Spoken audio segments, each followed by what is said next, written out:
Hi everyone. This is What If Fan, back with another new part of What If Reborn in Naruto world. You can find the fanfic name and author in the description below. Please make sure to support the original author. If you enjoyed the video, don't forget to like and subscribe to the channel. Alright, let's get started. Chapter 6. The next morning, Daiki, as usual, found himself in training ground 69. After finishing through his initial workout and healing himself up with the mystical palm jutsu, getting them gains instantly, he got around to the next part of his training. Ninjutsu. Usually, for the last little while, he'd been working on his lightning chakra generation and manipulation. But, he'd put that on hold yesterday, for a little bit. Because he finally had the excuse he needed, to work on a jutsu that would for sure make his training, at least in the learning sense of things, go much faster. Taking a deep breath and focusing, Daiki crossed his fingers in a familiar hand seal. It was a bit odd. It wasn't one of the normal 12 hand seals. At best, it could pass for a modified ox seal. But, it did help him focus on the physical aspect of his chakra more. Which on of itself, was interesting, and made a lot of sense. Shadow clone jutsu, he declared. He felt chunk of his chakra be expended as he focused on the technique. But, not half. There was a puff of smoke and an identical copy of himself appeared at his side. Yet, there were glaring discrepancies. For example, his clone was pale, and sweaty, looking ill. You got the ratio wrong again, the clone said haggardly. I know. Daiki sighed, and cancelled the technique. The clone disappeared in a chunk of smoke, and he felt the chakra used to create it return to him. Or rather, about 3/4 of it. He was beginning to see why this technique was a lesser form of a kenjutsu, a forbidden technique. Getting the ratio down was actually quite tough. On top of that, doing it wrong meant much of the chakra used would go to waste, leaving the clone formed wrong, and ensure the user got less chakra back upon the clone being dispelled. With that failure, he'd lost roughly 1/13 of his total chakra capacity. Which might not seem like a lot, but it was, when it only gave him so little chances to get the technique down before he had to rest and recover his chakra again. Still, that was a better attempt than the last few, before he'd given up last night and returned home to rest. And he was learning a lot through trial and error. For instance, he initially thought that clones would have the same chakra capacity as him, lower chakra to begin with, but more or less, like a half-empty tank. Basically, like one could put their hand in, and feel space that wasn't filled with water or whatever.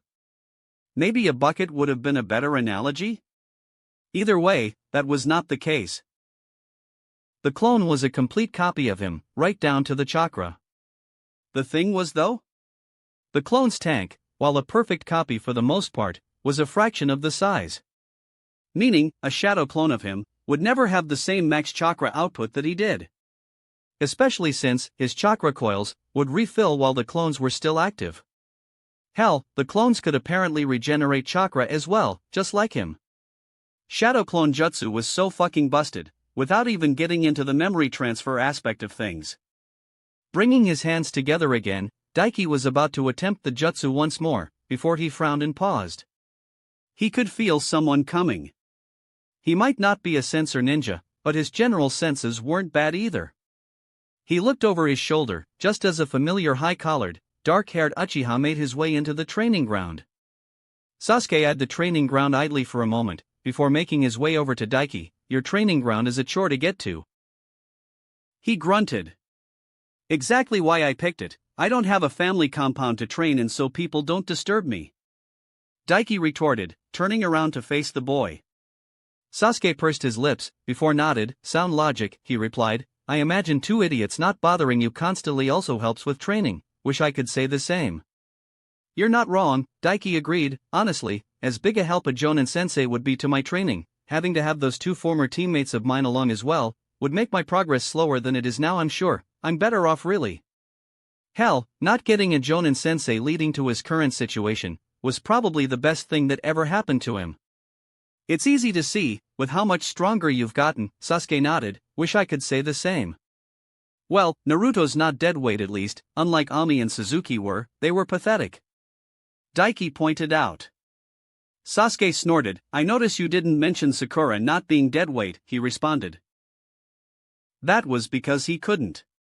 Sakura had talent, for sure, but she didn't apply it, and without Tsunade personally training her, she really had no right being on a team with Sasuke and Naruto. They were absolute monsters in the making without even taking into account Ashura and Indra. Well, she's good at candy at least, he settled on replying with, hiding a wince, and she'd drop to her knees for you at a word. I'm almost jealous.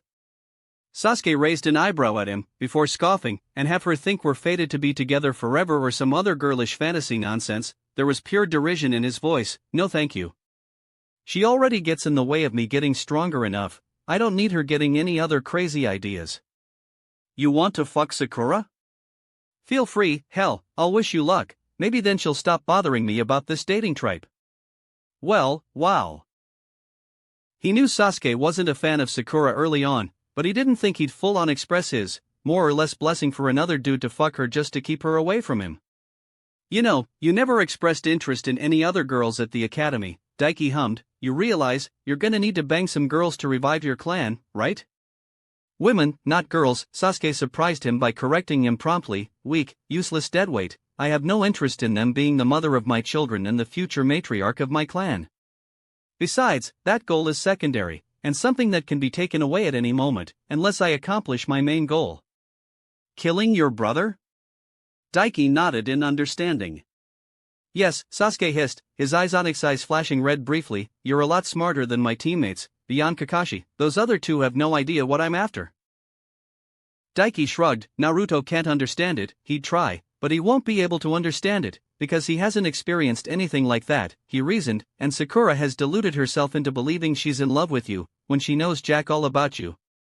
A brief chuckle left Sasuke. Funny, you sound like you do though, he pointed out. A bit, he nodded in response. I'm an orphan. But I did know my parents for a little while, or at least my mother. My father was killed by the Kyuubi during its attack, and my mother was eaten away by its corrosive chakra for a few years before dying. I suppose you can understand a bit then, Sasuke agreed, though, you at least have the solace of knowing the one who murdered your family is dead and gone now. Daiki chuckled. You'd think so, huh, he hummed, but said nothing else on the matter. It was funny, before he basically became a fusion of two people, he originally despised the Kyuubi, hating it for making him live life of an orphan. But, perspective really was key. And he found he couldn't hate Kurama. Not only was he mind-controlled into the attack, he'd been sealed away, for nearly an entire century, used and abused by humans. He couldn't blame the fox for attacking humans on sight and trying to kill them when the Sharingan hypnosis was broken. They lapsed into a silence that hung in the air.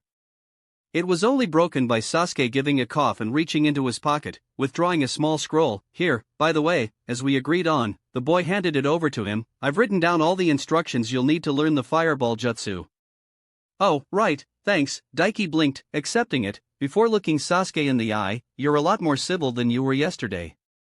Sasuke smirked. You proved you were worth my time, he responded simply. You're strong. Daiki grinned proudly. And getting stronger and stronger every damn day, he agreed. Next time, I'll win. Sasuke vowed.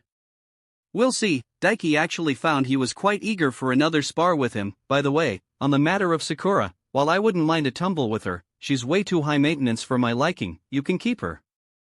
How generous of you, the dark-haired Uchiha replied, voice dry and rolling his eyes. Well, maybe pigs will learn to fly and I'll be able to foist her off on Naruto, along with that Yamanaka annoyance. Unlikely, but I can dream. Snorting, the Uchiha heir gave him a nod, bidding him goodbye, and walked away, leaving Daiki behind. He watched his fellow genin leave, eyes fixated on his back. Did I just become friends with that guy? He wondered. Yes. Daiki's voice echoed throughout Training Grounds 69 the very next day. It had taken a few days, quite a bit longer than Naruto to get it down, but he'd done it, with only a fraction of the chakra the blonde Jinchuriki had at his disposal. How'd you feel? He asked the perfect clone of himself standing at his side. About the same, his clone shrugged. Beyond the chakra, which is obvious, I don't feel any different. Daiki nodded. What about the system? He asked next. That's there too, his clone confirmed, though the chakra capacity is reduced on mine. Interestingly, he couldn't see the system the clone could see. He'd tried showing the system off to a random civilian, and they couldn't see it either. In that way, it meant the system was somehow linked to his individual mind then. Alright, 2 left. Daiki pushed on, he'd dwell more on those thoughts later. Can you access the sealed equipment? When one created a clone, any equipment they had on them was generally cloned as well. Since the seal was tattooed directly into his skin, it made him wonder if there was a puff of smoke that emanated from his clone's hand, and within it, grasped in his palm, was the white hilt of a familiar Kyumo-make ninjato. The weapon of that missing nin he killed nearly a month ago. What was his name again? Kajiro or something? It was kind of surreal how easily he could forget the name of a man he murdered, decapitated, and then handed over his head for cash. Well, guess that answers that then. Daiki blinked. That would be incredibly useful in the future. Only one left then, his clone agreed, before erupting into smoke as he dispelled himself. As soon as the clone was gone, a rush of memories swept through Daiki's head, all from the perspective of his clone. He could see in his mind's eyes, the status screen from another perspective, the half-chakra capacity, the feel of the ninjato in his palm. It was actually a bit disorienting. I shouldn't abuse this too much right now, and recycle the clones every hour or so at most, he mused. He had to remember, he didn't have an innate Jinchuriki/Uzumaki combo healing factor, or anything even close to that. Yet. I can work with that, he grinned, bringing his fingers into the cross-shaped hand seal once again and shouting, Shadow Clone Jutsu. Time to get down to the grind, right and proper, time to crinkle those leaves. Daiki sighed, the sizzling of cooking meat sounding in his ears as he leaned back against the comfortable seating behind him. It was soft and comfortable. A balm for his aching muscles. For the most part, after training, he could heal his muscles right up to tip-top shape, more or less, gaining instant muscle increases. His muscles still felt the fatigue though, and through constant punishment, phantom rips in the muscles themselves. He had to admit, the seating inside the booths of Yakiniku-Q felt absolutely heavenly compared to his piece of shit couch. I should look into getting enough cash to move to a better place, or at least get better furniture, he mused to himself. That would involve going on more missions to raise the money though. And, well, he was kind of, super busy training himself into the dirt so he didn't become a statistic when Orochimaru decided he wanted to invade because he was still baby raging over the fact Minato got picked over him to be Hokage. Oh well, it was kind of working for him, if his status screen was anything to go by. Name, Daiki Uriai. Age, 13. Chakra capacity, 18,900/18,900, Shunin. Strength, 69/500. Endurance, 102/500. Durability, 69/500. Agility, 69 to 500. Taijutsu, 145/500. Ninjutsu, 165/500. Genjutsu, 10/500. Bokijutsu, 40/500. Chakra control, 180 out of 500. Chakra affinities. Lightning, adept, you have stepped onto the path of roaring thunder. Fuinjutsu, adept. You are no longer a mere amateur. He was looking damn fine now. Everything seemed to just balloon upwards now that he had clones he could spar with, especially his Bokijutsu and Taijutsu. Since he could use multiple styles to fight, and so could his clones, they could mix and batch, get experience fighting in all different ways. Funny though, that his ninjutsu had blown right past his taijutsu, after he'd managed to finally crinkle the shit out of that damn leaf. Honestly, after that, getting the fireball jutsu down had been easy street.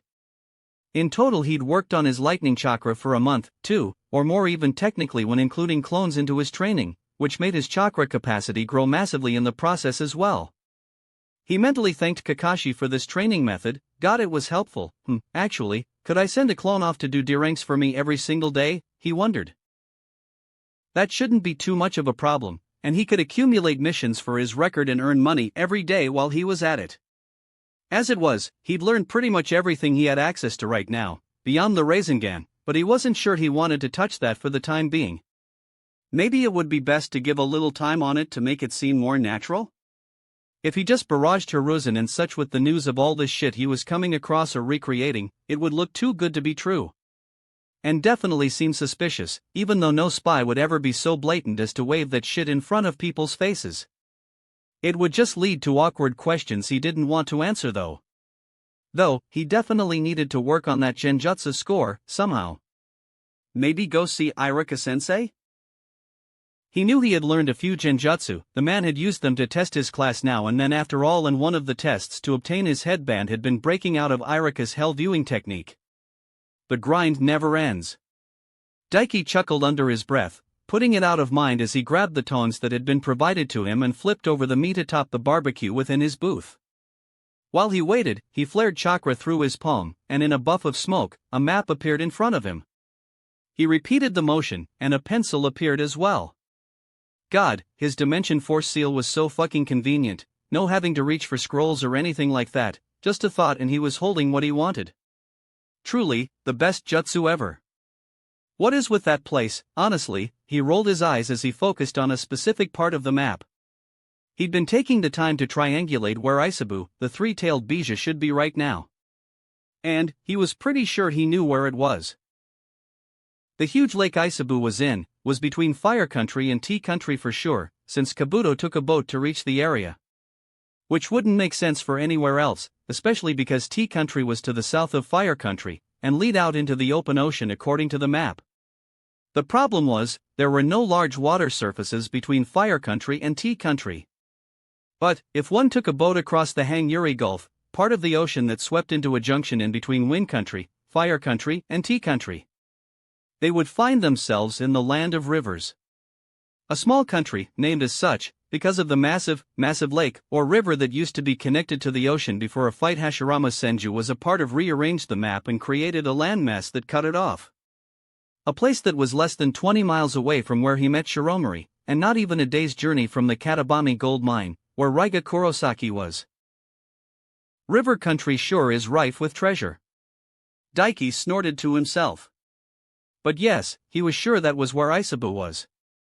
Now he only needed to get stronger, copy and learn how Naruto's seal worked, or at least half of it, and somehow convince the three-tailed Bija to willingly join up with him and let him become its Jinchuriki, then somehow explain that off without it sounding like complete bullshit to everyone around him. Maybe he could spin a tale involving Raiga and Ranmaru, take care of 3 daimyo with 1 shuriken and all that. Before he could think any further on it, a loud voice broke him from his thoughts, "Meet his youth." Daiki blinked slowly.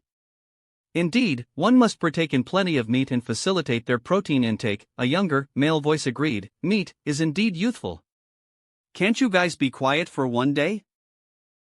A soft female voice groused in annoyance, the patron already told us, there's no booths left, let's just go somewhere else, you're disturbing the other customers. Nonsense Tenten, the first voice harumphed, I'm sure some will be amenable to sharing space with us. And as the voice finished, a head full of shiny black, bowl-cut-shaped hair peeked over the barrier hiding the booth Daiki was in, and a blinding grin shone towards him. Why hello there my young youthful friend. Mato Guy greeted him boisterously, I see that you are alone in this booth.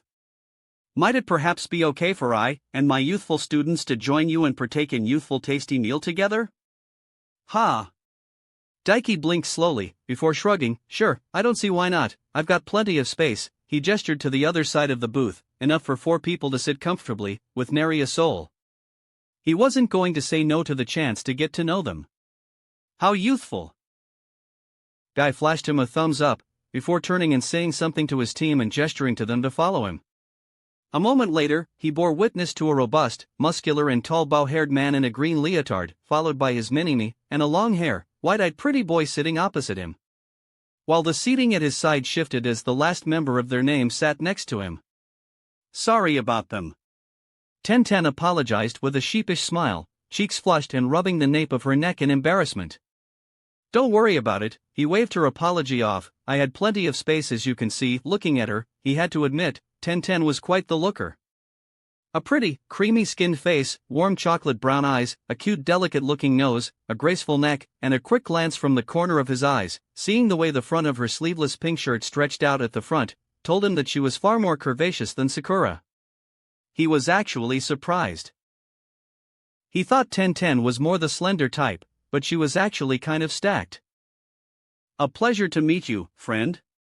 Guy's mini-me thrust out a thumbs up at him, drawing him from saying anything else to the pretty bun-haired girl at his side. I am Konoha's beautiful green beast, Rock Lee. He flashed a massive grin at him, and for a moment, Daiki was sure he heard an audible ping come from them. Daiki, he introduced himself, rather blankly. Seeing it on a screen was one thing, but it in no way prepared him for the sheer exuberance of the older boy. That's the way Lee, socializing his youth. Guy cheered, before flashing a thumbs up at Daiki just like his student, and I am Konoha's sublime green beast, NATO guy. Daiki blinked at him, before looking at the long-haired Niji who seemed to be doing his very best to ignore his teammate's very existence. Are you also some kind of beast of Konoha? The look Niji gave him in return, one would think he'd insulted his dead parents, ancestry, and everything else he took pride in. No, I am not. He replied simply, before grunting out his name and looking away to stare out of the window and probably imagine the other occupants of the booth out of existence. A groan of dismay came from Tenten. This is why no other teams want to hang out with us anymore, she whined. She shook her head and forced a brittle smile on her face. I'm Tenten, she introduced herself. You have it rough, huh? Daiki pointed out, kinda glad I don't have teammates now. Well, there was no now about it, he'd been thanking his lucky stars since he talked to Sasuke about it. You have no idea. Tenten groaned. He resisted the urge to pat her on the back sympathetically. A part of the genin core, I assume, then youthful Daiki? Guy hummed, making him look over to the man. How is it treating you? You look like a strong lad, I can't imagine you not doing well. Pretty well, there's a lot more freedom in it I figured out recently than having a Jonin sensei, he shrugged. I don't really have anyone to teach me, but hard work and guts are carrying me along pretty well regardless. Silence. The whole booth went silent for a good 5 seconds and Daiki felt himself get a bit uncomfortable as Guy and Lee just kind of stared at him. And then, they exploded. Oh my goodness. Guy wept, great big tears. Daiki-kun, you are so youthful. Lee joined him. And then they began hugging each other and crying together.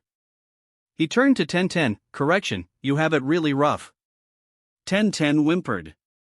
Thankfully, after that, Guy and Lee seemed to quiet down, and while Guy ordered food for his team, discussion naturally shifted to the big shiny red coinkydink, or rather coincidence they all had in common. Being ninja. Lee asked what sort of shinobi he was, and at first Daiki wasn't really sure how to answer, before settling on claiming to be a general shinobi, with leanings towards ninjutsu and taijutsu. He got especially hyped about the taijutsu and invited Daiki to come meet him at Training Ground 9 anytime and they could spar. Guy jumped in and happily agreed to even give Daiki some tips if he did. It was definitely something to keep in mind. Tenten asked him what kind of jutsu he knew, and he rattled of a few, mentioning the mystical palm though, had her giving him an odd look, before changing the subject to ask about missions. Really, they had a lot of interesting missions to talk about, even completing a B-rank mission together at one point apparently. The most he had to share really, was his last mission. It did seem to get a bit of attention from Niji though when he revealed he'd killed and claimed the bounty of a Kumo ninja, even got a slight nod of respect out of the frigid Hyuga prodigy. Time seemed to fly in, and before he knew it, he had eaten his food, ordered more, and finished that up, and Team 9 were right there with him. He actually didn't even need to pay. The guy happily footed the bill for being kind enough to let them join him in his booth, before rushing off with Lee, both running on their hands through the streets of Konoha. Niji said nothing as he left, leaving him alone with Tenten. Please don't tell me you're actually going to wear that? Tenten grimaced beside him, pointing at the gift Guy had left him with the profound tip of, stay youthful. A green leotard that he held in his hand. What, don't think I could pull it off, he grinned at her. I don't even Tsunade-sama could pull that off. Tenten gagged. Oh, he begged to differ, especially with how skin-tight it was. Think so? Daiki raised an eyebrow at her. I think you could pull it pretty well actually. After all, now that they were out of the booth, he could get a good look at her, good and proper like, and he had to admit, he was not wrong. Tenten was pretty tall for a girl, with long, tanged legs, and green baggy pants she wore, were stretched out deliciously at the back. Tenten had it going on for sure. Her cheeks flushed a little bit, she giggled a bit, punching him lightly on the arm. Seemed she wasn't all that used to boys flirting with her. Kind of expected, with how much time she spent training and being a tomboy, but still, good to know. Alright, he held up his hands in surrender. So, what's up? Daiki asked, getting to the root of the issue. There had to have been a reason she hung around, instead of leaving with her teammates, right? She winced. I don't really like asking this, but I've hit a brick wall, the pretty older girl began. Can you help me with the mystical palm jutsu? Oh, that was all? Sure. Daiki agreed. Not only would it get him in good with not only a fellow Konoha ninja, and a pretty older female one at that, but Guy was nice enough to offer him some tips and to come to him for advice if he needed it even, so he saw no reason why he shouldn't help his student out in turn. Plus, beyond all that, he kind of liked Tenten. He'd come to see she had quite the sarcastic personality and dry personality to her. That was easy. Tenten froze, surprised. Should it have been though? We hit it off with pretty well, right? He pointed out. Anyway, you can generally find me in Training Ground 69 when I'm not busy with missions or the like. Oh, okay. Tenten began responding before freezing and giving him a deadpan look. Why do I feel like you chose that specific number of training ground just for the number alone? His lips twitched into a switch. Because you've got brains to go with that beauty, he winked. Her face flushed a deep red, and he laughed, bidding her goodbye and continuing on. He had more training to do after all. The grind never ended. Are you sure this is a good idea? Kakashi looked up from his book to meet the Sandaime Hokage's eyes. I mean, Sasuke is fine, but Sakura has no filter when she's around him and Naruto's still far too rash. They aren't really a team that's suited for escorting a high-class VIP. It's a Biranken name only. Hiruzen puffed on his pipe. It's only that high even because of who you're escorting.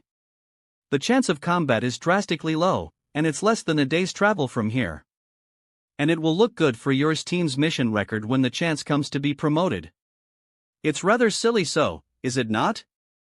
Kakashi directed his face to the mission scroll sitting on the Hokage's deck, displaying the picture of the client. Whoever heard of the leader of a hidden village having to pay another village to escort them?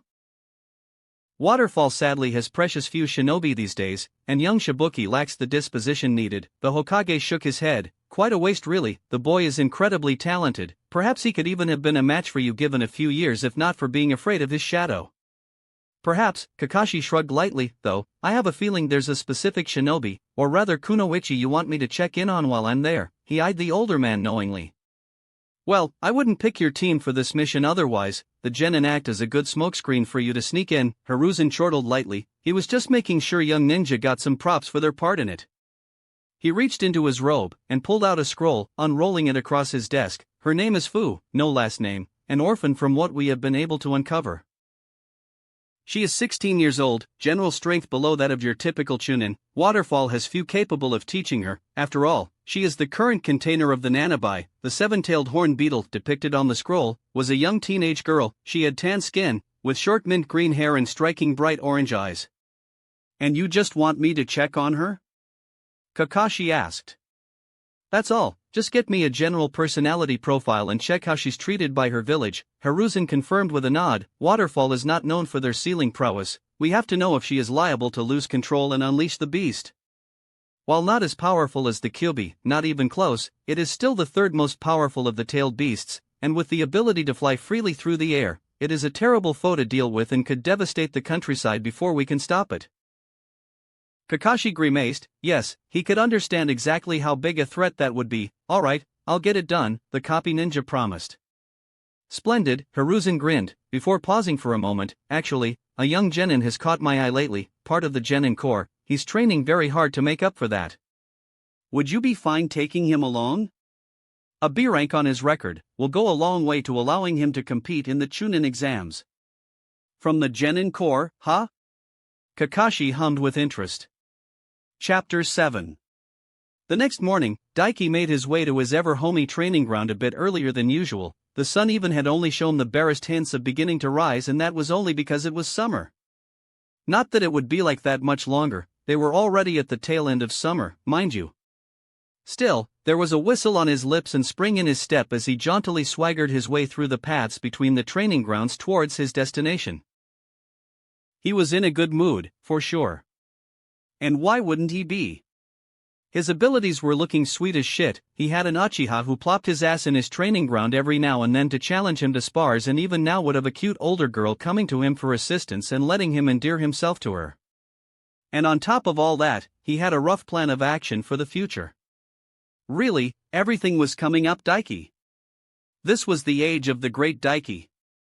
Abruptly, the Great Daiki paused just outside of Training Ground 7 and stared. A somewhat short girl, just around 5 feet tall, stood hiding behind a tree. Short, midnight blue hair, and porcelain skin, dressed in a large, baggy white jacket and a pair of dark blue shinobi pants. Hinata Hyuga was peering around a tree, stealthily, bending out just a bit to look into the training ground.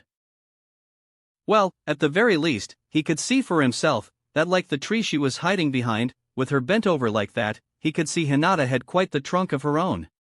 Why the hell doesn't she just use her Byakugan, he couldn't help but wonder. This was precious time in which she could be training. She could at least be training her jujitsu and expending chakra constantly to increase her capacity if she was going to waste time spying on Naruto. Truly a plebeian to the great grind set. Honestly, watching her waste her time like that made his skin crawl a bit. She was a damn kunoichi, for crying out loud. How long had she even been there? He couldn't believe how wasteful that was. Why come to the training grounds, this early, just to spy on a crush, yet never even approach them? If she was at least using her Byakugan to do it, he could let it slide, because, at least some gains would be getting made. Hinata was almost as much of a disappointment in the ninja arts as Sakura and Ino, only wasn't, because she had superior training than them from her clan. But considering Hinata was the oldest of his graduating class, well, the disappointment only grew. Come to think of it, besides Daiki himself, Naruto was the youngest of their graduating class. Did that make Hinata an era type? Probably not. She had the body for it, and the background, but she lacked the mindset. Silly Hinata, if she worked up the nerve in era Naruto, he would have been eating out of the palm of her hand. Speaking of Naruto, Daiki was curious as to what kind of grind the boy was up to. He made his way over to Hinata, light on his feet, and she didn't even notice him coming. Truly, she wasted her jujitsu. He stopped behind her and peeked over her head into the training ground. Yep, there was Naruto. He had divested his usual orange jacket, leaving him in just his orange pants, sandals, and mesh shirt. And was currently in the process of push-ups, his face caked in sweat, and a small puddle having formed beneath him. And off to the side, he could see all 3 of the training posts typical of one of the Konoha training grounds. Daiki nodded in approval. It was suboptimal of a grind, but he was grinding away for sure. And he supposed with his innate healing factor, being in Uzumaki and Jinchuriki, he was gaining mightily regardless of how poorly his grind was. So, stalking Naruto again, Hinata? Daiki pulled his head back around the tree and asked from behind her. Hinata gave a small startled leap and whirled around, face flushing a bright red. Daiki-san, she stuttered. I am indeed Daiki, he agreed with a nod. Why not go just talk to him instead of wasting time like this? He got straight to the point of the issue. Hinata just stared at him for a moment before swallowing heavily. I can't. You're never gonna get him if you act like this. He couldn't help but roll his eyes. Naruto ended up with plenty of girls after him, even what amounted to the leader of an entire country wanting him to impregnate her. Nice going Naruto, he couldn't help but mentally praise the future Naruto. The current Naruto was thoughtless and ignorant, but he'd grow into himself well for sure. What do you mean? Hinata asked shyly, poking her fingers together. You know what I mean, let's not jump around the issue. He rolled his eyes, and as you are right now, you aren't right for him either. What she wanted wasn't a role she could fulfill. She didn't have the strength or mental fortitude to be a partner for Naruto and support him. Fucking hell, she couldn't approach him for a conversation. A hurt expression flashed on her face. Ah, I see. Hinata looked down. His chest stung at the expression, and how defeated she looked. And he realized what situation he was in right now. He just kind of approached a lone girl, who was watching over the target of her affections and started lambasting her. Now he just felt bad, since she really was just a genuinely nice girl. Thankfully, he could fix that. Hinata yelped as he wrapped an arm around her waist and heaved her up into the air and over his shoulder. Despite the dump truck she had on her, she was light as a feather. And with her pressed up against him like this, he could get a feel for her chest. She was just as stacked as 10-10, maybe a bit more actually. She would come across as even more voluptuous, he supposed, since she was that much shorter than 1010. What are you doing, Daiki-san? Hinata spluttered. Turning on his heel, Daiki resumed his trek towards the ever-welcoming training ground 69. I felt bad with how sad you looked, he shrugged, so, I'll help you out. You want to be closer to Naruto, right? I can make that happen. Why you can, any hesitancy in her left and she gaped at him, wide eyes wide, but he heard the hopefulness in her voice. She swallowed quickly and shook her head. You don't need to do that. He ignored what she said. What time do you usually meet your team? He asked instead. 9. Hinata replied. Plenty enough time, it was only just after 5 in the morning right now. Good enough, he nodded. Also, don't worry about feeling indebted or something or like I'm going out of my way. I'll be getting something out of this as well. You will? Hinata blinked. Damn right he would. There were 2 things he needed to do with her to help her achieve femme fatale era status. 1. Get her confident in her body and rid her of the shyness, something he already had an idea for. Secondly, was making Hinata get good. In the process, he would be able to spar against the gentle fist of the Hyuga clan, which would give him experience in the future with it, should he end up fighting Miji in the Chunin exams. And again, the more experience he got fighting, with the more variety of opponents, the more his skill stats tended to rise. So, he'd get gains and he would get free eye candy out of it, a win-win for him really. 2 of her fingers lashed out, aiming for his shoulder, but were easily avoided. He stepped into her guard and Hinata's eyes widened as his knee flashed up. She tried to jump back, but he was too fast for her to retreat from, and could only bring one of her arms up to block it feebly. Her arm bone rattled from the force and Hinata grimaced as she was sent flying back through the air. She slammed into the ground hard on her back and lay there for a moment, panting deeply and staring up at the sun that had properly risen now. He was so strong. Daiki-san is absolutely ruthless. She thought idly. Was he different back in the academy? She remembered he kept to himself mostly, but he fought tooth and nail during spars, though she couldn't remember him having this same edge to him. It wasn't really a bother, her father was rougher on her when he forced her to spar with him anyway. What am I even doing here? Hinata wondered. It had all happened so fast. Daiki had found her watching over Naruto-kun. He'd caught on to her feelings, easily, as if they were as plain as day, hammered in that she wasn't good enough for Naruto-kun, a fact she already well knew, and then just dragged her off to train with him. That was 3 hours ago. For a full 2.5 hours, Daiki had ran through physical conditioning, and she'd noticed he was wearing weights of some kind. He'd made her join in as well, but not before making her take off her jacket, leaving her in just her mesh shirt, and forcing her to keep her Byakugan activated constantly. She'd only managed a fraction of the amount of exercises Daiki did, and that was without weights. And then once he was done, he'd forced her to spar with him. And he'd thrown her around like a rag doll. She felt less like a training partner and more like a punching bag really. He reminded her of Sasuke Uchiha, with how intense he was during sparring, and a lot of Naruto-kun, with how he threw himself into his training. She couldn't measure up to him at all. She was a failure after all. Still, she just had to keep trying, and not give up. She'd get there eventually, even with how untalented she was, right? A shadow was cast over her suddenly, and Daiki's face stared down at her from above. He stared down into her eyes, before his gaze trailed down to her chest.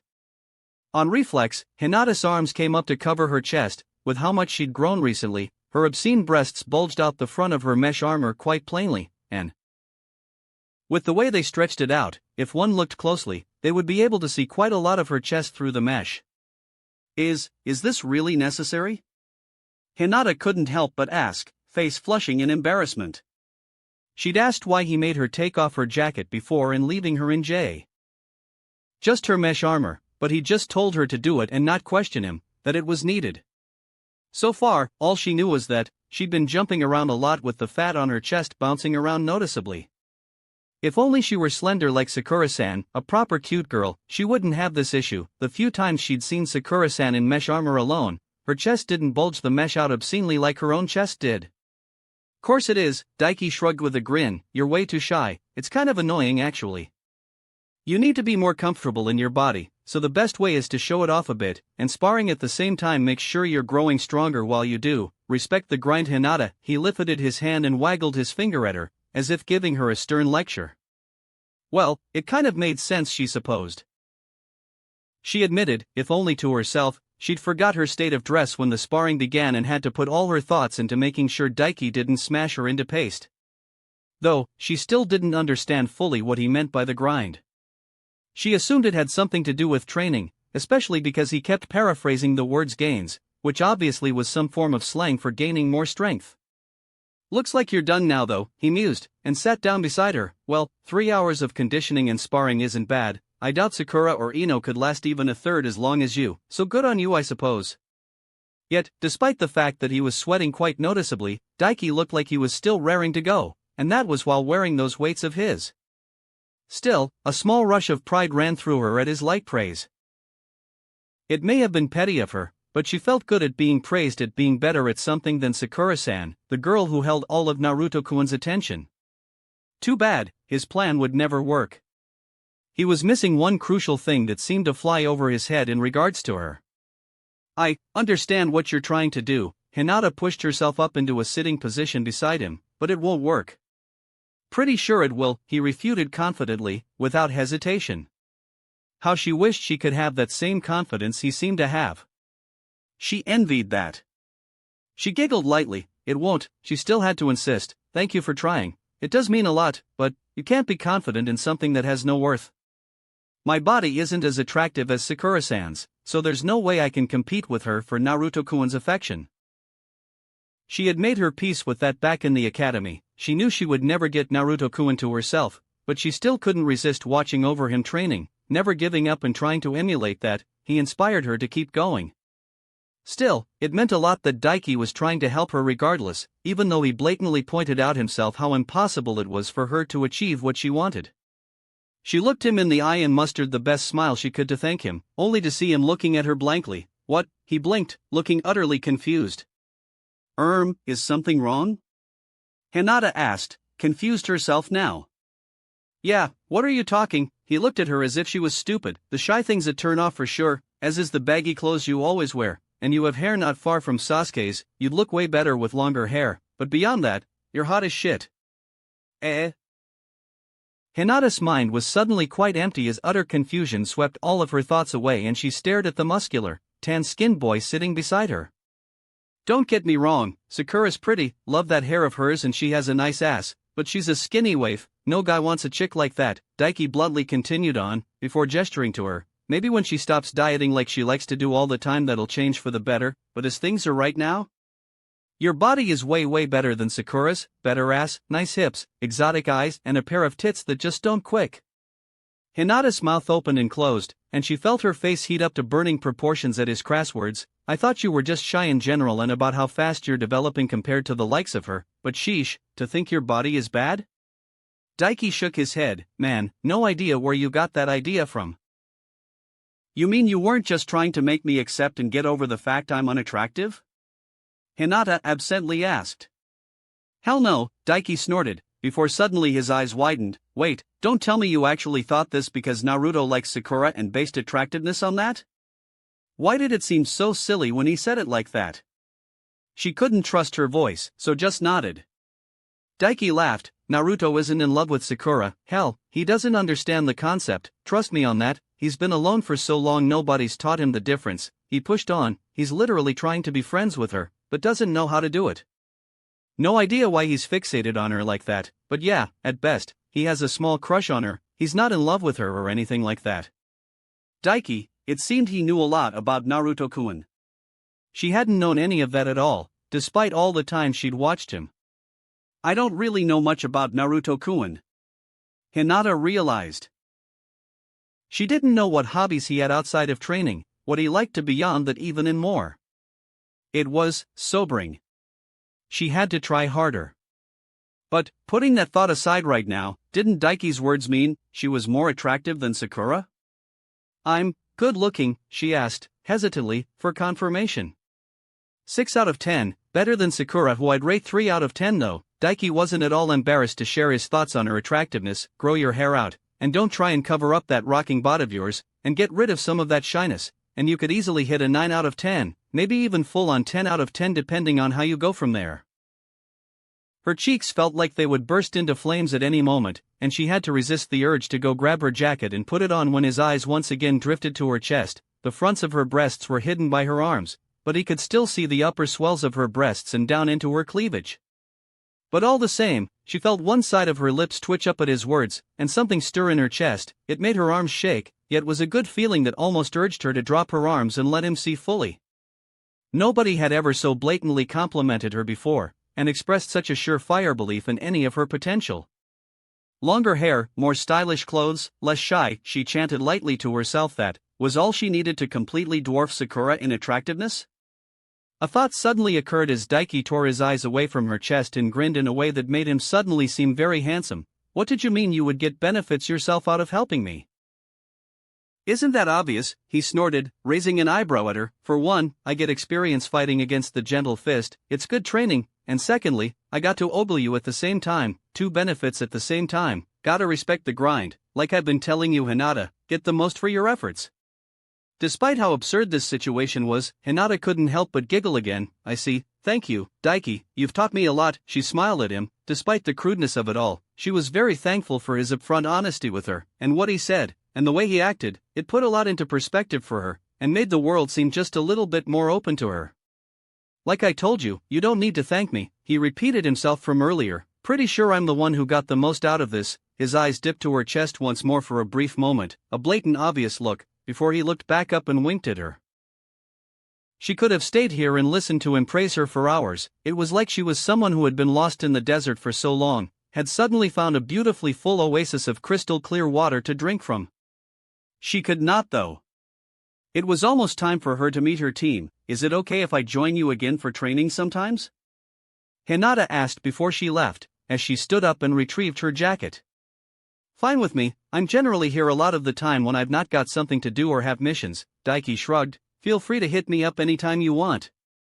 Hinata gave him a wide smile, before bowing to him politely in thanks. It was only as she did, and saw him grinning, his eyes looking below her face, that she realized her large breasts were dangling quite noticeably from it. She may have stayed in that position for a few dozen more seconds than necessary before standing up, and pulling her jacket on, bidding the younger boy goodbye and walking away. Hinata almost tripped as a wolf whistle echoed from behind her, followed by Daiki's voice cheering, I hate to see you go, but I sure do love to watch you leave. His words confused her for a moment, until she looked over her shoulder to see him eyeing her retreating backside. She couldn't wipe the massive smile from her face as she made her way to meet her team, and there was a bit of spring in her step all the way. As soon as Hinata was out of sight, Daiki stood up and stretched his arms out. Well, that was interesting, he hummed to himself. There was a puff of smoke at his side, and all of a sudden Kakashi Hatake was by his side, making him jump, startled. The heck are you doing? Daiki calmed his racing heart and growled in annoyance. He really needed to find a way to up his sensory abilities. You're about as smooth as sandpaper, huh? Kakashi replied with instead, snorting, don't you think you played it up a bit too much for the girl? This pervert was watching us. Daiki resisted the urge to cringe. Maybe, he forced himself to shrug, but hammering it in like that will help her in the long run, will make sure it's reinforced. Plus, it wasn't often one could be so blatant about checking out a good-looking girl. Still, to think she thought she was unattractive, he shook his head at the sheer absurdity of it. Hayashi had really killed any pride in that girl, huh? Well, hopefully that helped her out and she wasn't bad company on top of being nice to look at and useful for getting those gains in taijutsu. Still, time to address the elephant in the room. So why are you here? He asked Kakashi, confused. I've not made any more bets with Sasuke, but I won't say no to 2 more jutsu. Since he'd met Sasuke and gotten the fireball jutsu from him, the Uchiha had turned up to his training ground twice to spar, and he'd won both. He'd even more or less caught up to Sasuke in physical speed as well. Still, each spar was close as hell and the force palm jutsu was what kept him ahead of Sasuke. I'll think about it, Kakashi shrugged, which probably meant no, but whatever. As for why I came to speak to you and heard your adorable little flirting and confidence-boosting conversation with the cute little Hyuga heiress, my team has a mission. The Hokage asked me to let you tag along. What? Daiki asked, confused. Why? Kakashi shrugged again. Apparently you caught the Hokage's eyes and he feels like it's a waste for you not to get a shot at the Chunin exams, the man explained boredly. This mission is a B rank, in name only mind you, just a simple VIP escort mission. It will only take a day and will look good on your record. Oh. That made sense. He had stood out a little to the Hokage with his last mission and seemed to have shown a decent bit of potential with him getting the chameleon contract. He should get around to summoning soon now that he thought about it. He'd been waiting until his chakra capacity was quite a bit larger to get fully into it. He should have enough now to summon lower-level chameleons without too much issue. Alright, when? He asked. We'll be meeting at the North Gates in 2 hours from now, Kakashi replied. Best get ready quickly. Daiki nodded in understanding. That gave him a decent while to rest and recover the chakra he'd used up this morning during training. I'll meet you guys there, then, he replied, and made to leave. Before you leave, there's something I want to ask you, or at least point out. Kakashi's voice stopped him. You seem to know a lot about Naruto, despite rarely interacting with him. Daiki paused. How annoying, he wouldn't have said what he had to Hinata, if he knew Kakashi was watching. Thankfully, this, he'd long since prepared an excuse for. I'm not an idiot, you know, Daiki responded, looking over his shoulder and smirking at Kakashi. I'll lay it out simply for you to connect the dots. My parents were killed by the Kyuubi. Naruto was born on October 10th, the very same night. There's an absurd hatred directed at him by the older generation of this village, and to sum it up, as you've probably noticed, I'm pretty decent at Fuinjutsu. He tossed a wave over his shoulder at Kakashi, flashing his tattooed palm at the man, before continuing on. I see. Kakashi mused, nodding. There was no need for some long drawn-out excuse. Keeping it vague was the best way to go about it. Hinting at knowing about Naruto's Jinchuriki status, and his dead parents, were good enough reason for him to have kept an eye on Naruto and learned about him. Unlike your standard, scrub genin, Daiki did not need to bother with a backpack to carry his equipment and supplies for the mission. Though, maybe that wouldn't be a bad idea. He mused as he approached the north gates of the village. Not a backpack with supplies, but rather, perhaps some kind of weighted back or torso weights? He could really up the grind even further with that. He put it out of mind as he reached the gate, finding Naruto, Sakura, and Sasuke already waiting. Sasuke greeted him with a nod, while Sakura waved at him. Hey Daiki, going out on a mission? The pink-haired girl asked. Yep, he nodded, with you guys actually. Apparently I'm supposed to tag along. Eh? Naruto sounded off loudly, but why? We don't need your help, we're the best. Do you have to complain about everything? Sakura groaned. After the way wave went, I'm totally fine with the extra help, right Sasuke-kun? She immediately looked towards the boy for his approval. Sasuke shrugged. I don't really care either way, he replied, before smirking at Daiki, crossing his arms coolly and leaning against the gate frame. Just don't slow me down. Right back at you, Daiki snorted. The record is 3-0 in my favor, remember? That was a long time ago. Sasuke shrugged. It was a week ago. Daiki pointed out dryly. Semantics, the Uchiha rolled his eyes. I've grown much stronger since then, learned a new powerful jutsu and a few techniques. Things won't end the same way next time we spar. Ah, look at you cute little genin getting along like barking dogs. Kakashi's voice cut in before he could respond. It brings a tear to this old man's eye. You're late. Naruto growled at him. Kakashi ignored him and gestured to his side, where a tall, willowy man with long brown hair stood, dressed in blue, a headband depicting the symbol of the hidden waterfall village tied around his forehead.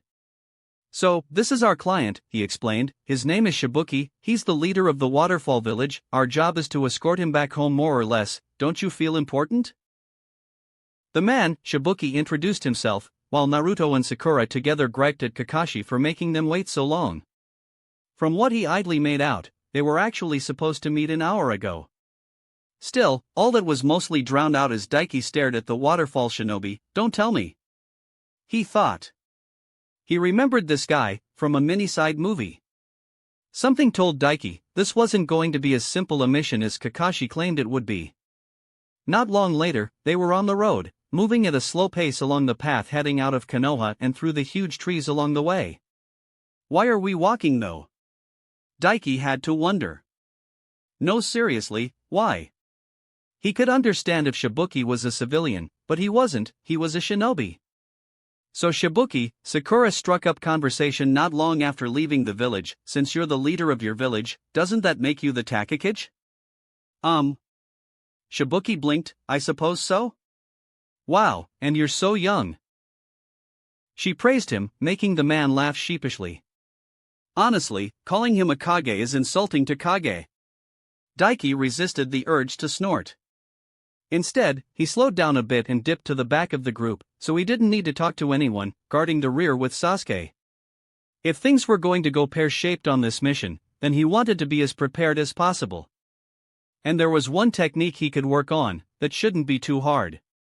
Naruto got it down instantly more or less after all. With a small flare of chakra, a small puff of smoke erupted from his right palm, and suddenly he was holding a white-hilted tanto.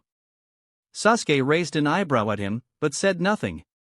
Hours later, Daiki had to wonder, is Naruto really a damn prodigy after all, because he'd expended a decent little chunk of chakra, and all he'd managed to do so far was coat the sword in his chakra. It was a lot harder to convert the flowing chakra into the lightning element. He'd briefly got it to spark for a bit, startling the others with him, but he hadn't been able to hold it. He was missing a spark of knowledge, the trick to keeping it going. He knew he was on the cusp of it though. It was like having a word on the tip of your tongue, but just not remembering it. Typical. Why couldn't things ever be easy for him? Deciding to chuck it in for now, and recover his chakra, Daiki sealed the tanto back in his palm. No matter, I just have to grind more, he nodded to himself. The grind would never betray him in the end. Giving up? Kakashi asked, eyeing him with amusement. Just taking a break to think. The genin rolled his eyes. You already know what I'm missing anyway, why not just tell me? The asshole had been peeking over his shoulder at him, struggling along with the chakra flow technique, before giggling and going back to his smut. But then I'd be depriving you of a wonderful learning experience. Kakashi I smiled. Prick. I hate you. Daiki deadpanned. And thus my day is complete. Kakashi snorted, turning back to his book. Hate him so much. A pat on his shoulder distracted him, and he looked to see Sasuke giving him an understanding nod. You see why I'm beginning to envy you? He asked dryly. Yes, he fucking did. Daiki nodded. Somehow, just the fact that there was a guy who knew all the answers he needed, that was right there and able to help him easily, yet for his own amusement, not doing so, somehow made the gains even slower. He was clearly a heretic to the grind. It wasn't long later that they arrived, more or less at their destination. It would have went much quicker, even with walking, if Shibuki wasn't jumping at every shadow and hiding behind Sakura multiple times, after birds made loud squawking noises above. Kakashi had went into an explanation when Sakura asked about Shibuki's father, the old leader of Taki. A man who fought off the current Tsuchikage to protect his village, and losing his life later in the process after the fight. Shibuki wasn't even worth calling him a shadow of the man. Daiki shook his head, and instead focused on the absolutely massive waterfall cascading down the side of a huge mountain. It was quite a view, he had to admit. Maybe even worth putting up with Screwbuki. Shibuki-sama, two kids rushed over just as they stopped at the base of the waterfall, carrying rubbish bags. Hey, don't come close, Shibuki rebuked them, when they stopped in front of him. I'm the village leader, you know. Daiki resisted the urge to snort. Instead, he sat down on a nearby tree trunk. We're out here cleaning up the river, you know. The small, cute girl of the two, wearing her brown hair in tow pigtails and with her bangs combed over one eye, responded. He vaguely remembered her as well. Well, whatever, Daiki tuned them out. He continued ignoring them even as Shibuki roped them in to help them clean litter out of the river, as an extra D-rank mission, and Kakashi agreed, much to Naruto's vocal annoyance. He was quick to give in though when the kids thanked him. Ever eager to please others who were nice to him, or stroked his ego. Kakashi sat on a rock to the side of him with Shibuki. You know, you should help them as well. He beckoned at the three of Naruto, Sasuke and Sakura at the river surface, picking up trash and loading it into bags. I would, but it would deprive them of a wonderful and fulfilling experience of community service, Daiki responded dryly. Besides, I only signed up for this mission, and you aren't my sensei, so you can't make me do it like them. Frustrated at your inability to succeed? I see. Kakashi nodded sagely, before turning to Shibuki. So, what do you make of the recent rumors of suspicious activity going around in this general area lately? He asked, ending his conversation with Daiki. Fuck Ranmaru's eyes, maybe plucking that eye out of Kakashi's head and killing him would be worth going missing Nin? A small grunt at his other side made him look to the girl, Shizuku, to see her struggling to drag the trash bag off to be disposed of. Here, I'll get it. Daiki offered, standing and grasping the opening of the bag and easily hefting it up. Ah, thanks Oniai-chan, she smiled at him brightly. You're so strong, she praised. I am, from a lot of hard work, he agreed, and promptly flashed a middle finger over his shoulder at Kakashi when the man snorted. So, can you show me where to get rid of the Shizuku-chan? Sure, follow me. Skipping forward happily, Shizuku gestured for him to follow her. He was led through the forest to what looked like a dumping ground. Shizuku helpfully informed him that everything piled up there was destroyed completely at the end of each month, though she didn't actually know how, so couldn't tell him the exact details. Why don't they just seal it all away, he had to wonder. Storage scrolls were piss easy to make, he'd learned how to do so in roughly 2 weeks or so. And they couldn't tell him they had no sealing expertise in their village. They had Fu, didn't they? The Seven Tails Jinchuriki, someone in there had to have sealed the Nanabi into her. Man, if only he could examine Fu's seal. It was bound to be much weaker than the 8 trigram seal, yet at the same time, much easier to learn. He put that out of mind, and walked Shizuku back to the river front, though he was a bit surprised about a certain someone being gone. Where's Kakashi? He asked Sasuke, who was his way with a bag held over his shoulder, as Shizuku shipped back over to help the others continue cleaning up the trash in the river. Who knows, he shrugged. He got a messenger hawk, then rushed off somewhere. Told us to head back to Konoha once we're finished cleaning up this trash. Giving him a nod, Sasuke trekked down the path Daiki just came from, muttering under his breath about Kakashi all the way. Kakashi just left? Left the last Uchiha and the Kyuubi Jinchuriki alone, outside another village? Bullshit. Daiki narrowed his eyes, making his way back over to sit down on the tree stump he'd claimed. Something was clearly going on behind the scenes, clandestine and something that was to be kept off the books. Kakashi must have another mission in the area and is using us as a smokescreen, he mused. He also couldn't be sure the Hokage actually signed him off for this mission. Kakashi clearly saw how strong he was, and perhaps fibbed a bit to get Daiki to accompany him so he could work as backup for Sasuke, Naruto and Sakura. And there was no point in even bringing up those suspicions with the Hokage either, because if the mission was as important as it was for Kakashi to ditch Naruto and Sasuke for a bit outside the village, then the Hokage would totally cover for him. Well, whatever. He just had to be ready for when whatever enemies in the area attacked. Besides, this would be another good test for how much he'd progressed. At least there was entertainment in the meantime. Like Naruto annoying Shizuku by making fun of Shibuki, and her pushing him straight into a piece of dog shit. It was the little things that mattered in life. In the meantime, he ran his hands over his wrists and ankles, sealing away his weights for now. Chapter 8. After Naruto managed to wash the clumps of dog shit from his sandals and between his toes, the blonde-haired boy collapsed on his backside. I'm pretty hungry, he declared and looked over at everyone. What do you say we take a break and eat some food?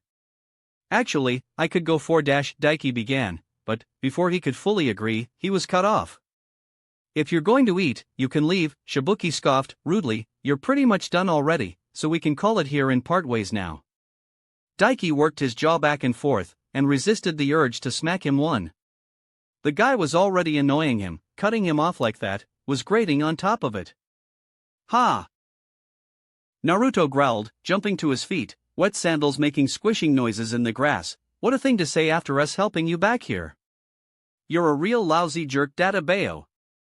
Daiki found himself nodding in agreement. Not that any of it really mattered, since he already knew where the entrance to the village was. Enough Naruto, we'll do just that, Sasuke cut in, giving Shibuki a terse nod, before turning on his feet and walking away. Sakura called after him and rushed over to him, making him pause. The entrance to his village must be nearby, he doesn't want us finding the entrance. But Leaf and Waterfall are allies, right? Sakura protested, so what if we know where the entrance is? Faye. Shibuki spat to the side, maybe, for now. But, can you say that you'll always be loyal to your village and never betray it? If you ever did, you'd pose a massive risk to our village. Sound logic. Daiki shrugged, an annoying as coward he may have been, but he was right on the money there at the very least. That's right. Sasuke agreed. Naruto growled, now you're questioning how loyal we are? You bastard, he snarled at Shibuki. He's right, you know. Sakura for once was in agreement with Naruto, at least say thanks. Well, he was definitely an ungrateful prick about it. Daiki mused, hopping off the tree trunk he was sitting on and walking over to join Sasuke. Shibuki ignored him, growling right back at Naruto, before huffing and looking away, just leave already. Keh, we will. Naruto scoffed, turning on his heel and walking over to the rest of the squad, we want nothing to do with a place like this anyway. See you later Naruto, Daiki and Ai-chan. Shizuku opted to wave them goodbye instead of getting absorbed in the nonsense. Why yeah. Naruto stammered, unable to hold his angry expression at her earnest goodbye and waved his hand over his shoulder. Later Shizuku. Daiki bid her goodbye. Maybe he was wrong about things going south? Like, he remembered Naruto freely using Kurama's chakra in Waterfall, he didn't learn to do that until the Chunin exams, which were 2.5 months away. He was about to turn and leave with Team 7, when he froze, a tingle running down his spine and Daiki whipped around, glaring at the huge waterfall, and at the same time. Mom! Shizuku's horrified scream an instant later made him whip around again, just in time to see a heavy-set, warm-faced woman stumbling out of the forest. She was struggling step by step, panting deeply and pale-faced, Shibuki-sama, danger, in the village. She managed to utter, before falling forward. She would have landed flat on her face if Daiki didn't leap into action, crossing the distance between them in a blink and catching her. As he did, he noticed a kunai was lodged pretty deep into her back. A lady of this age, and a civilian, making her way here with this in her. He grimaced. It was impressive of her. The strength of a mother fearing for her child, huh? Mom. Shizuku rushed over in tears, please be okay, she begged. Daiki plastered a reassuring smile on his face, she'll be fine Shizuku, I promise, he told her, before gently laying the woman down to the ground. As he did, he caught sight of Shibuki, he'd completely locked up and was shaking with terror at the news she brought. Some fucking Takakage. Daiki! Sasuke shouted, getting his attention. I know, he nodded in reply, hiding they may have been, but they weren't any good at concealing their presence properly. Sakura, come over here and keep pressure on this lady's wound. Naruto, guard them. Right. Sakura agreed, rushing over, dropping to her knees over the lady and doing just that. Don't tell me what to do. Naruto griped, but he did as asked, pulling out a pair of kunai and taking up a guard position.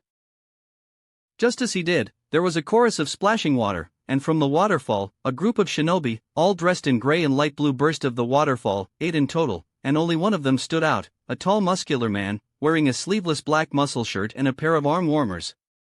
Gotcha, the standout leader gleefully shouted, whipping his hand out alongside his apparent subordinates, each of them unleashing a bevy of shuriken and kunai towards the biggest target, Daiki, and those around him. Like hell! Daiki thrust both arms out, palms wide open and flared his chakra through his palms. Force palm jutsu, he shouted. Twin coronas of pure wind force erupted, merging together into a huge gale of force and tore the rain of weapons from the sky, in the process, slamming into 2 of the attacking shinobi, while the others avoided the concussive blast. He didn't hold back this time at all though, and used both together. The audible crunch of their bones echoed throughout the area, before they fell to their deaths. 6 left, and they hit the ground running. They ignored Sasuke entirely, and rushed Daiki's area. Clicking his tongue, Daiki held out his hand and summoned his Tanto. Ignoring Sasuke was a mistake. Getting behind them in a blur, Sasuke unwound a demon windmill shuriken and whipped it through the air. It tore through the gap between them like a buzzsaw. Just as it was about to catch the leader in the back though, he scoffed. Nice try kid, he hollered, jumping over it and letting it win clearly beneath him. Light glinted behind the shuriken and Sasuke jerked his hand back, ninja wire becoming visible attached to the shuriken and pulling it right back around at the leader. The leader's eyes widened noticeably, before with a growl, he ran through a few hand seals, and with a puff of smoke was replaced by a log that the huge shuriken pierced into. Only for a second shuriken to seemingly materialize from the shadow of the first as it stabbed into the log and pinged through the air to stab deep into the side of one of the other shinobi. Shadow shuriken. Daiki realized. With the leader out of the way, and the subordinates now cut down to 4, Daiki exploded forward in a blindingly fast shunshin. 3 juked around him. The path of a shunshin was obvious, but his target had no chance to even attempt to dodge before Daiki's tanto pierced his throat and ended his life. Shadow clone jutsu, he heard Naruto shout from behind him and the clang of metal and ripped his tanto free from the corpse's throat and with a thought, sealed it again. Daiki grinned as he caught sight of all 3 being held up by clones of Naruto. The blonde had sent out multiple clones to take them on and hold them back to protect the others. And left a perfect little bit of distance for him. Rapidly his hands came together before flashing through a sequence of hand seals.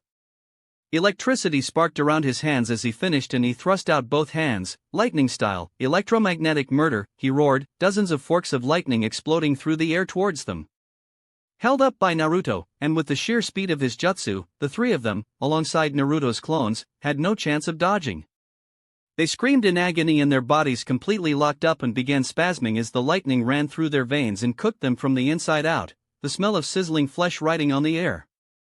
They died quickly, while Naruto's clones puffed out of existence. Holy crap, Databayo! Naruto gaped, that is such a cool jutsu. Sadly, Daiki didn't have time to bask in the awe of his fellow genin and whirled around to where Sasuke was, to see him engaging the leader in a rapid back and forth of taijutsu. Sasuke had the edge in speed and skill, but the man was taller, had a longer reach, and was edging him out in pure physical strength. Sasuke, fireball! Daiki called out, already going through the hand seals. Right. Sasuke agreed, catching on quick and disengaged from his opponent, jumping back. It left the man with his back towards the waterfall, with Daiki and Sasuke pincering him on either side and going through identical hand seals. As one, both genin finished and cupped their fingers around their mouths and exhaled powerfully, fire-style, fireball jutsu. Damn it, the man shouted angrily, with little place to run. If he jumped back onto the water, he'd be a sitting duck. He ran through a rapid set of hand seals himself, water-style, water wall, spinning. The man exhaled himself and spewed out a surge of water that swept around him to block the pair of fire jutsu. Steam erupted when they impacted, blanketing the area. Daiki kept his ears peeled and slowly started going through a few more hand seals, preparing to unleash another jutsu and kill him for good. But when the steam died down a moment later, he was nowhere to be seen. Damn it, he ran. Sasuke cursed. Probably back into the village then. No way a troop this small and weak could threaten an entire village, even a minor one, Daiki agreed, easing up on his hand seals. There's probably more already in there, probably much stronger ones at that. If he remembered right, one of them was at least a jonin, and a traitor to Waterfall, nowhere near Kakashi's level, but a jonin nonetheless. Sasuke nodded, before glaring over at Shibuki who had collapsed to his knees and huddled into a shiver, cowering ball. Daiki bore witness to a rather shocking and odd event, Sasuke gaping stupidly in shock. The last Uchiha had no words for the scene before him, and clearly couldn't understand it either. It would have made for quite the comical sight that Daiki would have had a grand time laughing about, at any other time. Sadly, he could not. How is she, Sakura? Daiki rushed over to the group huddling over Shizuka's mother. It's not deep that she'll die right away, but she needs medical attention right away or... The pink-haired girl looked up and explained, before trailing off. Shizuka's lips trembled, tears streaming from her eyes. Is mom gonna die, Daiki-ni-chan? She asked, despair in her voice. She'll be fine, Daiki pat her head reassuringly and smiled gently at her. I'll make sure, I promise. She sniffled, but put on a brave face and nodded at his words. Shibuki could learn a thing or two from a girl like this. He resisted the urge to snort derisively and dropped to his knees, running through hand seals, mystical palm jutsu, the tan, muscular boy declared, green light flaring to life around his hands, and he directed it to the women collapsed below him. Medical ninjutsu. Sakura gasped, eyes going wide with awe. Too bad, that once again, he could not bask in it, and this time it was from a pretty girl, a 3 out of 10 on his personal thick smashable babe scale even. She had the ass and hips to qualify, okay? Once Daiki removed the kunai from Shizuka's mother and healed her up enough to make sure her life wasn't in any danger, the group quickly located deeper into the forest, out of sight and sound. Daiki sat his ass down against a tree, catching his breath, and Shizuku immediately slammed into his side and huddled against him, arms wrapped around his midsection. She apparently found comfort during this situation in being close to him. Daiki, how much chakra have you got left? Sasuke got right down to the brass tacks as soon as he finished healing the woman. You fired off quite a few jutsu there. Enough, Daiki answered, about 3/4 of my total. I've got enough in the tank to put the boot to these idiots' asses. Sasuke nodded, right. He crossed his arms, before looking at Shibuki. Looks like our mission continues then. Shibuki opened his mouth, but Daiki cut him off. That is, unless you don't want our help. He raised an eyebrow pointedly. The leader of Waterfall grimaced. No, I suppose there's no choice. He visibly trembled for a moment, before swallowing and composing himself. Oh yeah. Naruto pumped his fist. Now we can go pay those clowns back for jumping us like that. My thoughts, exactly. Sasuke smirked. Sakura, you stay here and guard the kids and the kids' mother. We'll be going ahead. Sakura grimaced, but nodded. Alright Sasuke-kun, I'll keep them safe, she promised. Well, even she can't fuck up hiding away far away from the fight and looking over a few kids, Daiki mused, before slowly standing up. I'm gonna go take care of these idiots invading your village, okay? He pressed his hand atop Shizuka's head, gently forcing her to let go. Okay. Kick their butts, Anai-chan, the young girl rubbed her eyes before cheering him on. He flashed her a confident smile and a thumbs up, before joining Sasuke, Naruto and Shibuki to head out towards the waterfall village. Shibuki led them back towards the river, and then towards the waterfall itself, edging around the water surface over a series of rocks that led to around behind the huge waterfall. So your village is hidden behind a place like this, huh? Sasuke mused thoughtfully. Shibuki sighed. Let me be clear, do not tell anyone about this entrance, he ordered, voice serious and level, for once. He hopped down off of the rock surface, onto a narrow pathway that was only about a foot wide. We know. Naruto rolled his eyes, hopping down after him, followed by Naruto and Daiki himself. Continuing on, Shibuki led them over the path, to directly behind the waterfall itself, where a large cavern system seemed to lay. But there was little to it, just a wide empty cavern, beyond the large holes filled with water. Just as I remember. Daiki nodded to himself. As one, all four of them quickly took position behind a large rock outcropping near the entrance, Daiki on the farmost left and Sasuke the farmost right, with Naruto and Shibuki in the middle. Be ready, Naruto. Sasuke ordered. That's my line, the blonde shot back, drawing a kunai and preparing. Daiki ignored them, spreading his awareness out. But he couldn't feel anyone in the cavern beyond them, and not a sound echoed beyond that of dripping water. It's fine, there's no enemies in here that I can sense. Daiki voiced. If there was an enemy in here in such close proximity that he couldn't sense, they'd have far bigger things to worry about than getting into the waterfall village anyway. Shibuki, who had crouched down and covered his head with his hands, perked up at the mention of no enemies and stood up, pushing past the three boys and making his way around the rocky outcropping towards the holes filled with water. This way, he ordered, beckoning the three Konoha genin to follow. Hurry, he prompted them, before diving straight into the first hole of water. Hey Sasuke, Daiki. Naruto gave them both a blank look. Sasuke sighed. We have no choice, he huffed, before following after Shibuki, prompting Naruto to do the same. Daiki rolled his eyes and did the same. Why did he have to be so dramatic about leading the way into the hole? He could have literally just pointed and said, there's the entrance, but no, he had to be all dramatic about it, as if it was some big revelation, and trying to shock them by jumping into the water-filled holes. Drama queen, the Tangenin huffed, the sounds of water splashing loudly as Sasuke and Naruto dove in after Shibuki. Seriously, as if it wasn't obvious that those water-filled holes were the entrances to anyone with half a brain. Holding his breath, Daiki copied them and dove in. Sound became muted by the water around him, and he swam downwards alongside his fellow genin, finding a narrow cavern at the bottom stretching forward, and glowing with a faint green light.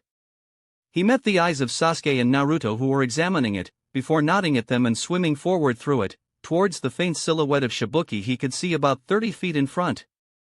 Do you think they'll be okay? Shizuku fretted as she hovered over her mother, her friend, holding her hand to help her keep calm. Sakura gave the younger girl a smile. Don't worry, Naruto, despite being an idiot, is pretty strong, she reassured the girl, and Sasuke-kun and Daiki are the two strongest genin in Konoha. Honestly, it still astounded her that Daiki was actually stronger than Sasuke-kun now, but it made some sense, since he had much more time to himself to train. She knew after all, after Wave, that she was dragging her team down. Naruto was far stronger than her, never mind Sasuke-kun, and she was even hampering Sasuke-kun in getting stronger. She was really glad Daiki was around to help and pick up her slack. Between those three, whoever is causing trouble in your village doesn't stand a chance, the pink-haired girl continued. I mean, you saw how easy they beat those other guys, right? Oh, now that's interesting to hear. An unfamiliar, male voice suddenly sounded behind her. Sakura's eyes widened and her hand shot down to her pouch, but before she could even reach it, she felt a sharp impact on her neck and everything went dark. Oh, wow! Naruto trailed off with a gasp as soon as they surfaced, within the middle of a huge lake. And Daiki couldn't blame him. They'd had to swim upwards thousands of feet to reach where they were right now, finding themselves within the confines of the top of the mountain, where the waterfall led from. In front of him, he could see a massive land, filled with beautiful greenery, with a village settlement spread throughout it. Meanwhile behind him, there was another landmass, this time, an island right in the middle of the huge lake. The only thing atop this island though, was a single tree. An absolutely gargantuan tree. It had to be at least 500 feet weight and stretched so far up into the sky he couldn't even measure it properly, but he could tell from the get-go, it was at least as large as tall as the mountain it resided in. Huge tree branches spread out over the top, creating a massive green camouflage with the many tens of thousands, perhaps hundreds of thousands, or even millions of thick, healthy green leaves. The branches were so thick, they spread out over the entirety of the top of the open mountaintop, blocking it more or less, completely. Village hidden in the waterfall indeed. That meant, the only entrances to the village were either through the actual raging waterfall, or the holes Daiki and his companions just came through. That tree. His thoughts trailed off as he stared at it. While even with its size, it still couldn't compare, it did remind him of it. The Shinju, the god tree from which the chakra fruit sprung from, which Kagaya Otsutsuki her power. The hero water comes from this tree as well. Daiki's eyebrows furrowed in thought. Was there a connection of some kind? Daiki! Sasuke called to him, breaking him from his thoughts. The Uchiha met his eyes and gestured with him to follow along with them as they swam towards the shore of the village. He nodded, putting his thoughts aside for now, and made his way to the shore with them.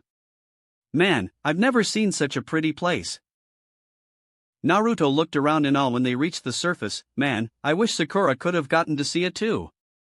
Daiki frowned, looking around. It was quiet, eerily quiet.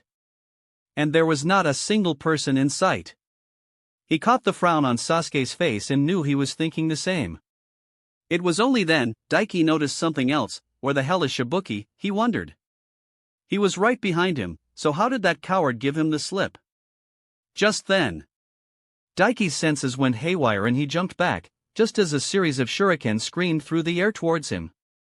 Sasuke moved at the same time, pushing Naruto out of the way of a set going after him, and deflecting them with a drawn kunai. The hell was that F-? Naruto growled as he landed in the water, before realizing what was going on. From behind the closest village houses, dozens of shinobi dressed the same as the ones from earlier came rushing out, blitzing towards them. Go protect Shibuki! Sasuke shouted at Naruto.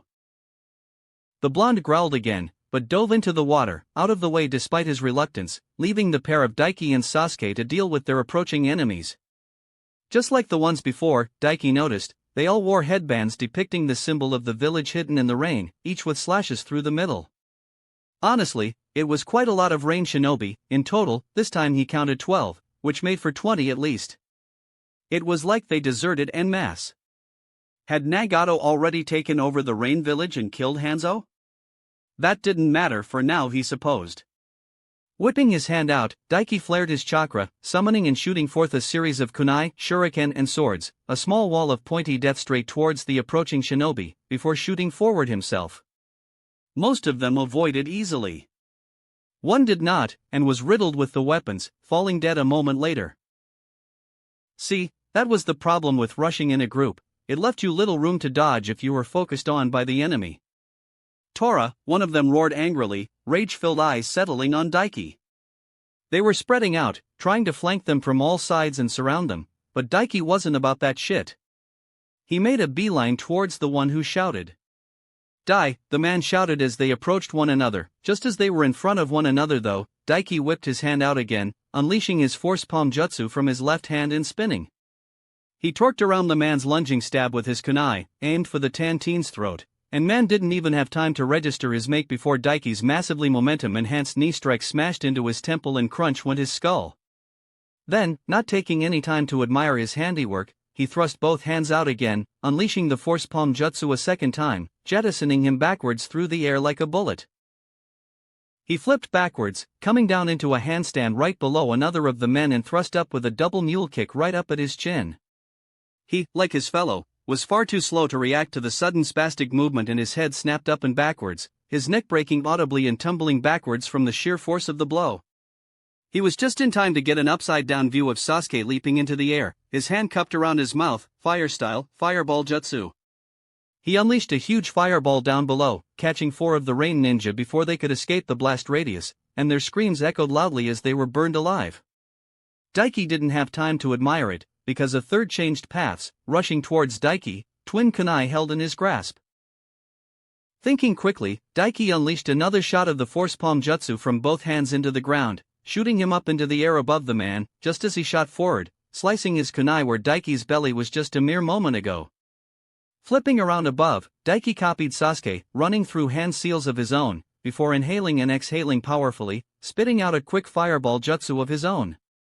The man, like his fellows, screamed in agony as he was cooked to death. He landed, and looked to Sasuke, surrounded by the remaining shinobi, only 4 of them. But he didn't have to. Sasuke unleashed a rain of shuriken from his hands, wide and winding, easily dodged by the rain shinobi, except for the wires wrapped around them that bound them in their attempt to dodge. Wires leading back to Sasuke's hands and up to one single one in his mouth, the Uchiha running through 4 rapid hand seals, before flames sparked into existence, before traveling along the wires and lighting the trapped shinobi alight. The air was filled with the scent of burning flesh. Running chakra through his palms, Daiki triggered the return seal on his weapons and summoned them back to his Dimension Force seal. Is that them all? He wondered. They weren't very impressive at all. They were weaker even than Daiki had been months ago when he first woke up with his system after being murdered by those rock humpers. The him of back then could have at least taken 2 or 3 of these guys. That left only the main instigator that was after the hero water, and Daiki juked to the side, allowing a kunai to pass through the space where his head had been and spun, lashing out with his forearm behind him, just in time to catch and block a powerful punch aimed at his kidney. Miss me, kid, the gray-haired leader in the muscle shirt cackled. He gave a shout and thrust more force into his fist, trying to overpower Daiki's blocked. It didn't work out for him, not like it had for him earlier when he could leverage his greater strength and reach against Sasuke. Daiki was not only taller than Sasuke, but far stockier, and far physically stronger as well. Locking him down, Daiki summoned his tanto into his free hand and swung at the man's head, making him yelp and jump backwards. Man, that was close. You're a strong one, ain't ya? The man laughed, before shrugging, unconcerned. Oh well, that's why you make backup plans after all. What? A tight pressure on his wrist made him look down, and his eyes widened to see a thick, watery rope wrapped around his wrist, leading straight to the gray-haired rain ninja's hand. Water style, he growled in realization. He swung his tanto overhead to cut through it, but as he did, he felt a presence rush him from behind and quickly changed his swing, directing it into a stab directly behind him. Oh my, a purring, female voice gasped slightly in surprise. In his peripheral, he caught sight of a pretty, brown-haired woman dressed in a pair of tight spats, and kimono top that hung open at her shoulders, baring her chest, only hidden by a tight crop top that kept her breasts from being in clear view. She jumped backwards, but as she did, Daiki felt another tight pressure on his wrists. And then his arms were pulled from both sides, jerking them out and stretching him out so hard it felt like his arms were moments away from being pulled out of their sockets. Hee hee, what a big fishy we caught here, his aim, the gray-haired rain cunt cackled once more. Ashamed too, he is quite the robust build, does he not? The kunoichi, his aim appeared, giggled flirtatiously. Daiki! Sasuke shouted in worry and began rushing over at a blurring speed. Ah, the Konasehai called out to him, making a single hand seal and causing electricity to spark around her hands. Get any closer and your tasty and muscular friend here is going to become a light bulb. Sasuke skidded to a stop, a snarl on his lips and his Sharingan Tomo spinning in agitation. Of course the first good-looking chick to flirt with me would be an enemy. Daiki groused, ignoring the pain coming from his arms as best he could. Just his luck, as per usual. If only that cunt Kakashi had helped him get the chakra flow technique down. He could just run pure lightning chakra through these damn water whips binding his arms and light these fools up. That left him with only one option. The fools had left his palms exposed to the air. This was going to hurt like fuck though, with his arms pulled out this wide and the force.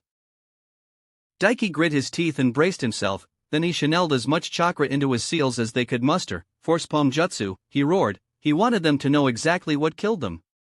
He twisted on his feet as he unleashed it, and a pair of surprised shouts left the two ninja binding him as the pure force behind the jutsu he unleashed from his palms as he jerked his arms, bodily lifted them up and dragged them through the air like a pair of ragdolls. Agonizing pain ran down from Daiki's shoulders as his arms were dislocated, but he powered through, a savage smile spreading across his face as he completed his rotation and found the terrified face of his aim soaring towards him, while her cackling buddy soared right past her through the air towards Sasuke. Forcing himself to ignore the pain, Daiki thrust both arms out and caught the woman right in the solar plexus. Begone thought, he spat, and once more unleashed what was rapidly becoming his signature technique. The air shook from the sheer force of the impact that roared through the woman's stomach as he unleashed the force palm jutsu at point-blank rage. She gagged, not even able to scream, a deluge of blood erupting from her throat, eyes rolling up into the back of her head, and was summarily shot flying back through the air from the way she came. Fuck! Daiki roared as white-hot agony beyond the agony he felt before lanced down his arms. The impact reflected back at him from his jutsu had forced his arms back into their sockets, and holy fucking shit, did it fucking hurt. Ah! Daiki groaned, slumping to his knees. The sound of a body hitting the ground drew his attention, and he looked over to see Sasuke hilting his kunai in the throat of Cackle Boy before pulling it out. Daiki, you okay? Sasuke asked, rushing over to help him. Could be better, but I'll be fine. Daiki replied, though he didn't move from his kneeling position, and his arms were utterly numb beyond the pain burning throughout them.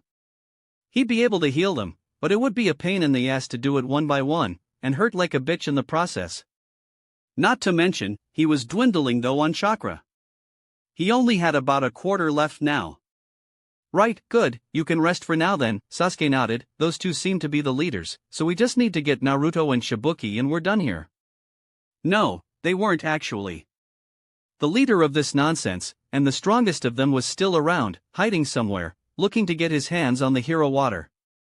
Daiki opened his mouth to say something, find a way to tell him to keep on his guard, only for his eyes to widen in horror as a tall, burly man with a bandana over his head seemingly materialized from thin air behind Sasuke.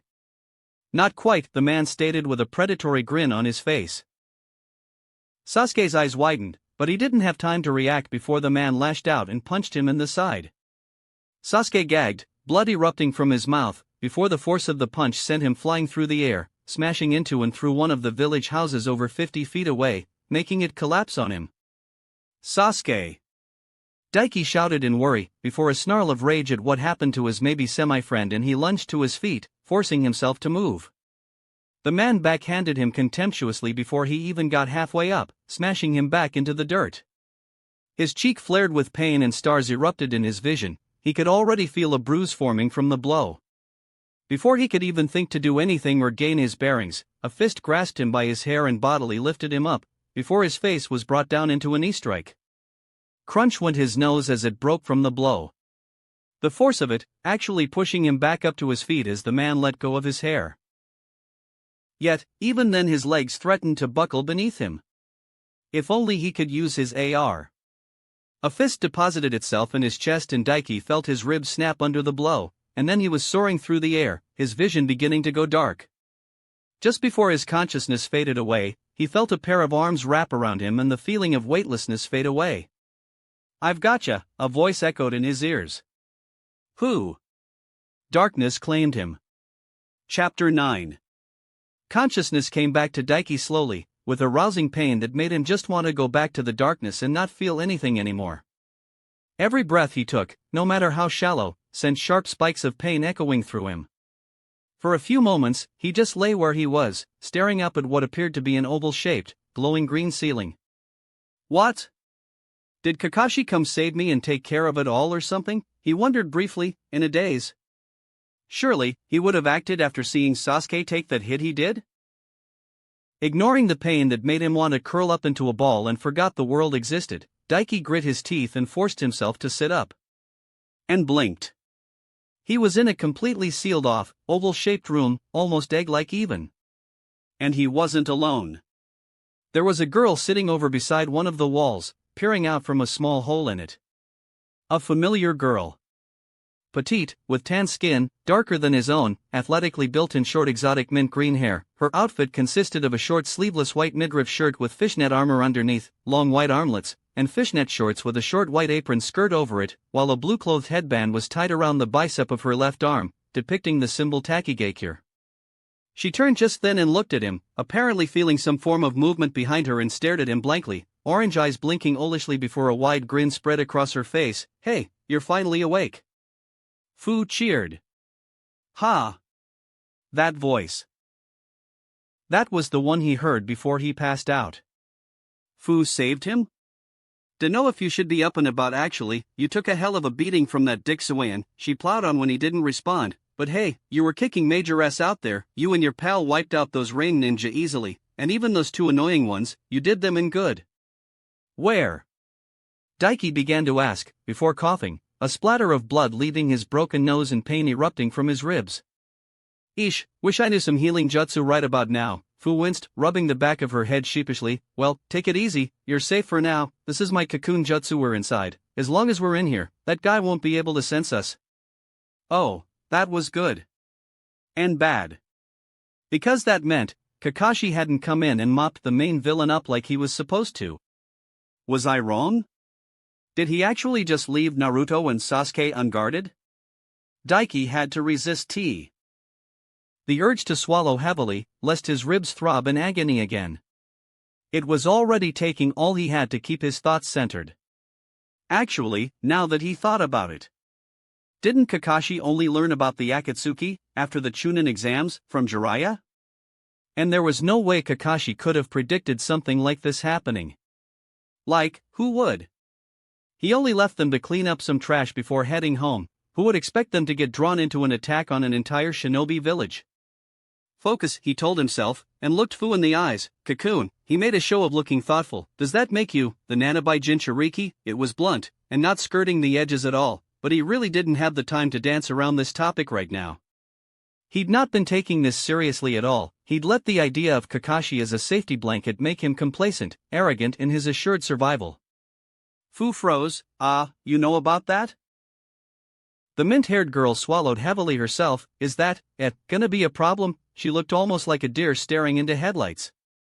Why would she lock up like that just from as? Oh right, Jinchuriki were usually hated by those around them, because people were idiots. God, what a waste. If people trained Jinchuriki in the grind properly, they'd all be absolute beasts when it came to combat by time they were in their tweens.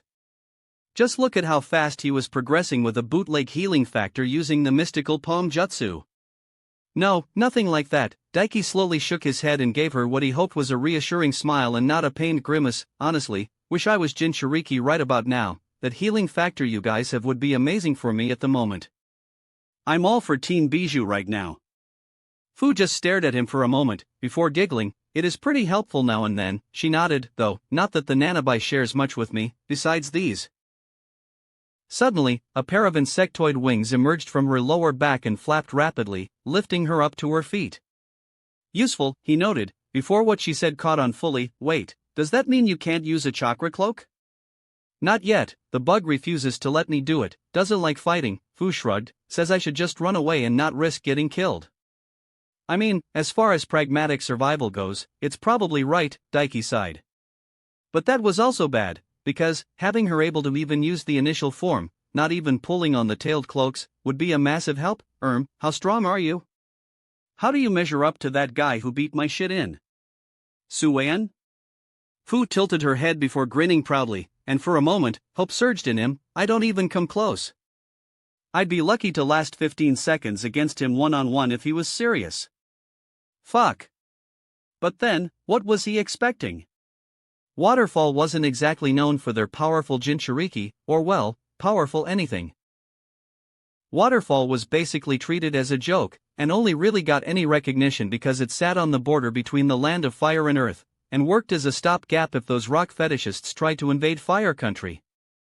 They were more of an overly large outpost than a real ninja village, to be honest. Their population was less than 2,000. Well, 10 seconds would still be a big help, I guess. Daiki tried to be hopeful. Actually, do you know what happened to my friends? Fu winced. Yeah, about that. She trailed off before pointing at the hole that she was peering out of before. You might want to take a look. He had a feeling he was not going to like this. Ignoring his body protesting even the slightest movements, Daiki dragged himself over to the edge of the glowing green cocoon room and peered out of the hole. He found that they were apparently very high up in the massive tree he'd saw earlier, hidden amongst the thick greenery of the leaves, and had a good vantage point directly downwards. He saw the problem immediately. 1. Sasuke was beaten quite badly and hanging, tied up from a large red torii gate. While to the side, a huge rectangular barrier of some kind, with large earth stakes on each corner, held tens of dozens, multiple hundreds of people all tied up and squished together in there. A flash of pink caught his eyes, and he saw, at the very front of the barrier, was Sakura, tied up alongside Shizuku and the little boy whose name he hadn't caught that was with them, her mother, laying tied up and unconscious next to them. Fucking hell. Seriously, Sakura? Daiki resisted the urge to groan. He hadn't put much thought into leaving her behind, because they'd killed all the shinobi bar the cackling idiot before heading off. Yet she'd still somehow managed to get herself captured? Fuck, just fuck.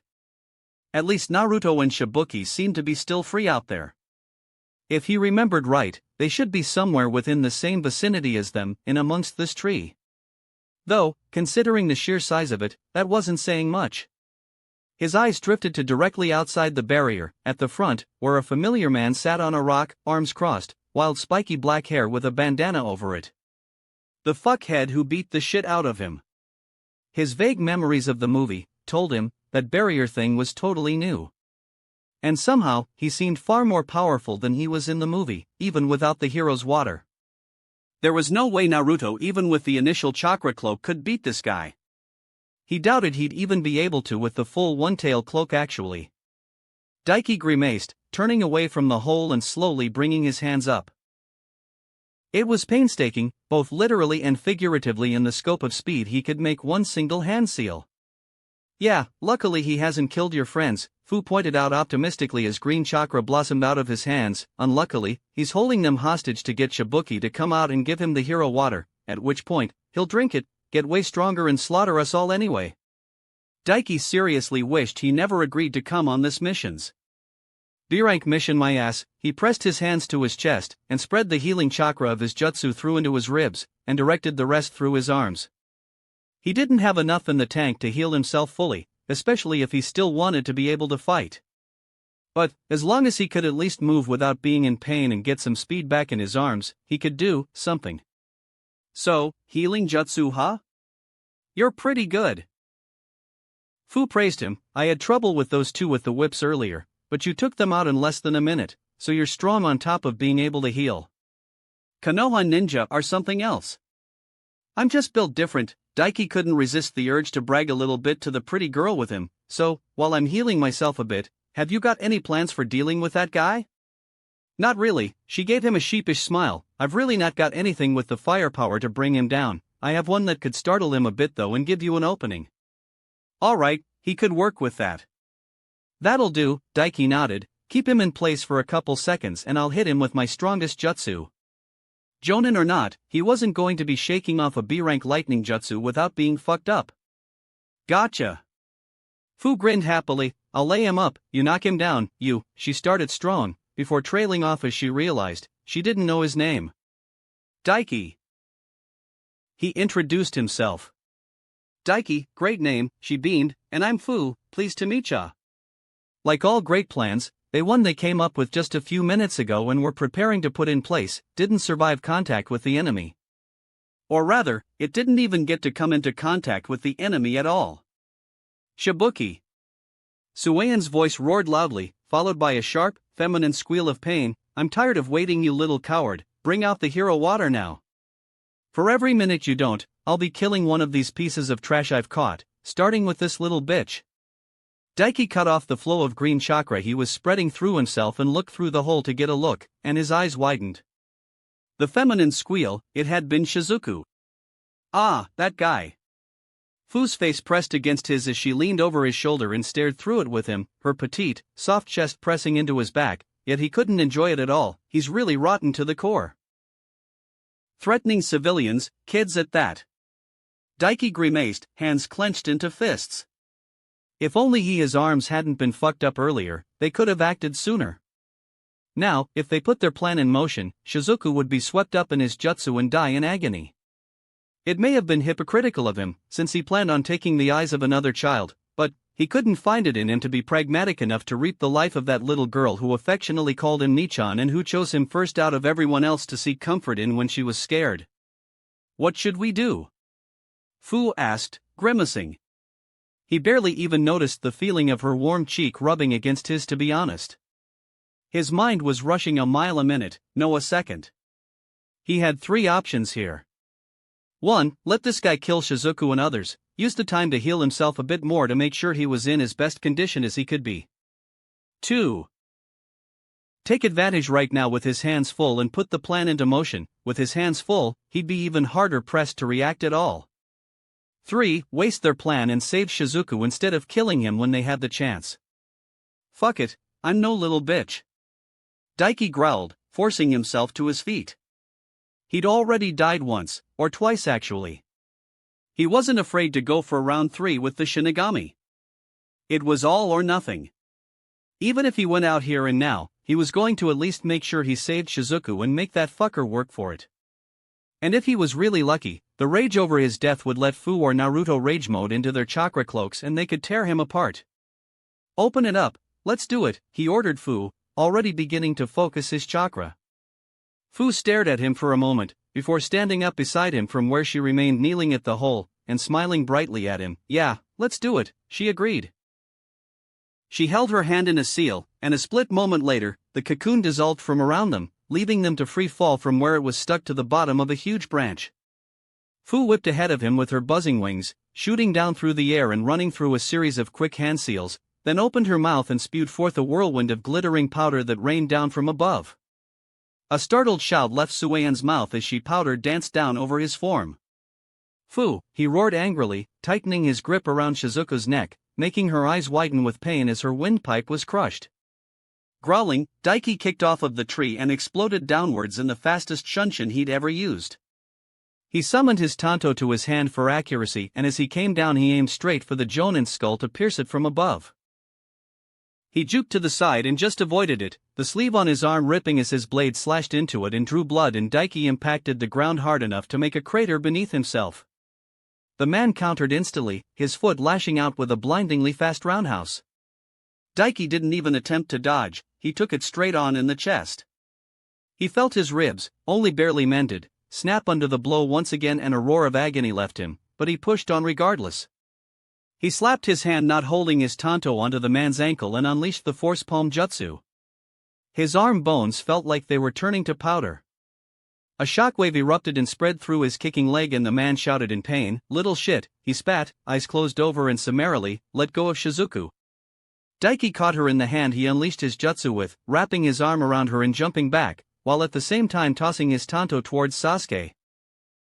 The blade pierced through the rope binding him, letting the Uchiha drop to his feet below the Torige he was dangling from before. Daiki, the Uchiha, grinned at him and leapt over. As he did, he noticed Sasuke's nose was broken as well, his face covered in blood and deep bruising. A second later, Fu landed on the other side of him, opposite Sasuke. He gave them both a nod, and looked down to Shizuku, who was trembling in his grip. "Daiki Nai-chan," she whimpered. Doing his best to ignore his painfully protesting body, Daiki gently sat her down and pat her head. "You're safe now," he told her, before quickly pushing her towards the torii gate that led to inside the massive tree. "Go hide in there, quickly, this is gonna get dangerous." Thankfully, she was a smart girl, and did as told, quickly running inside to hide. Suein thankfully ignored her. Instead, the man, eyes bloodshot and glaring bloody daggers at them, was standing a good 50 feet away, rubbing at his ankle. "You know what, I'm going to enjoy crushing your skull between my palms, you little brat," he huffed, before grinning as he set his foot back on the ground. "This works out even better though, right Shibuki? How do you think Konoha will like to find out some of their precious little kitty shinobi got killed here? Or how about I snap the snack of this little failed weapon? You better be quick, boy. If you don't, why? Will you shut the fuck up already?" Daiki snarled. "Nobody cares about your grandstanding, you washed up old piece of shit." "Yeah, what he said." Fu flashed the Jonin the middle finger with. Sasuke merely smirked, crossing his arms and nodding in agreement. Suein snarled, "Uppity little brats," he spat. He twisted his foot behind him and was about to rush them, when a hail of kunai and shuriken fell through the air above him, aiming for his head. "Tch," the man clicked his tongue, jumping back to avoid them, and all eyes were drawn up to the trees, where a familiar orange-clad blonde stood 100 feet above on a branch, arms crossed and a smirk on his face. Looks to me the blonde began, hopping off the branch and shooting down towards him, his hands flashing into a cross-shaped hand seal. "That you're outnumbered, old man." There was a series of puffs of smoke around Naruto, and suddenly, where there was one blonde shooting down through the air, now where was over 30. Annoyances every dash. Suein tried to complain, but Daiki took advantage of the distraction. Arms shooting up, he unleashed every single weapon he had in his Dimension Force seal, multiple dozens of kunai, shuriken, and swords blitzing through the air towards the Jonin faster than bullets. At his side, both Sasuke and Fu ran through hand seals. Fire style. Dragon Fire Jutsu. Wind style, Great Breakthrough. Sasuke spat out a massive roaring dragon of flames, while Fu unleashed a powerful gale force wind that could uproot trees from her hands. The mint-haired girl made a sound of shock as her wine slammed into Sasuke's attack, and the roaring dragon of flame utterly ballooned in size to dwarfing proportions. With Naruto coming from above and all around, his series of weapons and Sasuke and Fu's unintentional combo jutsu, they really do go all out. Suein may have been faster and stronger than all of them, but even that only went so far when he was surrounded on basically all sides. Naruto's clones rushed him, lashing out with a series of bone-crunching punches and kicks from all sides, while his weapons and the raging flame dragon swept over the enemy Jonin. They were silent, the only noise being the crackling flame of the inferno that was burning into Suein's position. And Naruto hopping away from the fire, clutching his smoking bottom. "Hot, hot, hot," the blonde yelped, slapping his own ass to put out small embers that were burning into his backside. "Can't you watch your aim, you jackass?" he spat at Sasuke when he finished. "How about you not get in the way of my jutsu, idiot?" Sasuke shot back. You guys are a riot." Fu laughed heartedly, before crossing her arms behind her head. "Man, that was easier than I thought it was going to be." Daiki frowned. It was. But something was off. He didn't sense the guy escaping the attack at all. Actually, in the end, he didn't even try from the brief glimpse he got before the attack slammed into his position. But what was even more off-putting? Where was that familiar death wail of agony that usually happened when somebody burned to death? Or, where was the scent of crispy fried human flesh? Wait, something's WR-. He never got to finish, because abruptly, a massive amount of steam began to emit from the fire and it rapidly dwindled down, to reveal Suein, but wholly different. He was wrapped from head to toe in a churning armor of pure water. "I can't believe I have to use my ultimate jutsu against a bunch of weak brats because I wasn't taking you all seriously," the Jonin spat angrily, before shaking his head. "No matter, it's simple. Now that you've seen my water armor, you just have to die."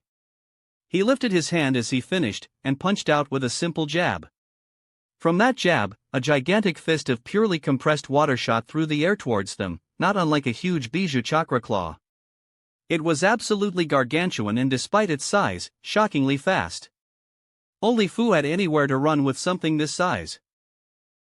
On instinct, Daiki launched himself into the air, forward to meet it and slammed both palms into the jutsu, pumping all of the chakra he had left, that wouldn't kill him into his force palm jutsu. The concentrated shockwave that blasted from his hands tore right through it, leaving the jutsu to collapse apart like a pair of splitting waves. His eyes widened immediately after though, as Suein appeared in the shadow of his jutsu, so fast Daiki didn't even see him move and he couldn't do anything as a water-enshrouded hand wrapped around his neck and thrust down. His back slammed into the ground a split moment later, hard enough to crater it inwards and his spine erupted into agony, then choked as the hand tightened around his windpipe and the man began strangling him to death, with Daiki helpless to do anything else. Daiki, he heard someone shout, he couldn't tell who, everything was going dark. His eyes rolled up and he could just make out Sasuke, Naruto and Fu rushing to help him, but the man choking the life out of him, lifting his other end with a snort, and from his fingers, erupted massive pillars of water that slammed into the three of them and subsumed them, carrying them out of sight. Bastard! Daiki used all the remaining mental faculties he had to curse the man in his head. For a brief moment, his gaze drifted up, and he may have been hallucinating as he neared death, because, for a brief second, he thought he caught sight of Kakashi running through a rapid set of blurring hand seals. But then he was just gone. Enough, sensei, a sudden voice bellowed out in a rage, and he felt the fingers around his throat ease up, allowing him to suck in great big gasps of air and fill his lungs. Had Suein snorted, completely forgetting about Daiki and letting him go, turning towards the lake. So you finally crawled out of your hiding spot, you little spineless coward? He spat. Coughing and hacking, Daiki feebly turned on his side and looked to the lake, and there, it was Shibuki. But, completely different from before. He had an oddly shaped glass bottle in one hand, filled with a mysterious-looking liquid. It was like water, but silvery in color instead of clear. And there was a massive raging aura of chakra blazing around Shibuki's body, so powerful and tangible the very air seemed to roil and twist, a powerful seething aura of chakra that reminded Daiki of a bijou chakra cloak almost. And his eyes, so different from the shaky, cowardly things from earlier. A blazing rage stood out in them now as he glared bloody murder at Suein. You're right of course, but I can't stand aside anymore. I wonder, is this how my father felt back then? I finally understand. Shibuki trailed before snarling, I'm your opponent now, sensei. As soon as he said so, the water he was standing on erupted into a massive geyser. It wasn't a jutsu, but from the sheer speed and force Shibuki erupted forward, closing the distance between him and his former sensei in the blink of an eye. Suein only had the barest of moments to bring his arms up to block the sudden punch, yet, even with his armor, the sheer force behind it lifted him up and sent him flying back like a missile. Yet, even as he flew back so fast Daiki could barely see him, a massive of water tentacles erupted from his water-clad body, each compressing into spiked ends and lashing down at Shibuki. Daiki's eyes widened when he noticed one coming right for him as well. He couldn't move. He feebly pushed himself up, before collapsing again. Shibuki clicked his tongue. Rapidly he appeared beside Daiki and ran through a few hand seals, the bottle of water dropping from his grasp, before opening his mouth and spewing out what was almost a literal tidal wave in scope. It was so huge it blocked everything out of view for Daiki. Holy shit, he gaped. The hero water was fucking insane. Suddenly, the tidal wave was swept aside and Suein's laughter echoed, using water against me when I have my water armor.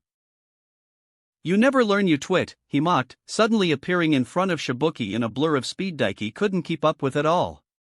Shibuki caught a punch and retaliated with one of his own, only to have to quickly retreat back as from dozens of water spikes erupted from the missing ninja's body attempting to pierce Shibuki. Shibuki snarled, forming a single hand seal, and then thrust his hand out, grasping a massive sword of compressed water and rushing at his sensei. Who did the exact same. Daiki could only watch helplessly as they engaged in a terrifying fast-zipping battle of taijutsu and sword strikes. And he could barely follow it at all. But, as it continued on, he noticed. The roaring chakra shroud around Shibuki was getting smaller and smaller, and bit by bit, Shibuki became slower and weaker, his sensei beginning to overpower him as the difference in their base's abilities became utterly apparent. Shit. Daiki looked behind him to his companions, only to find all three of them laid out in a trio of craters, unconscious.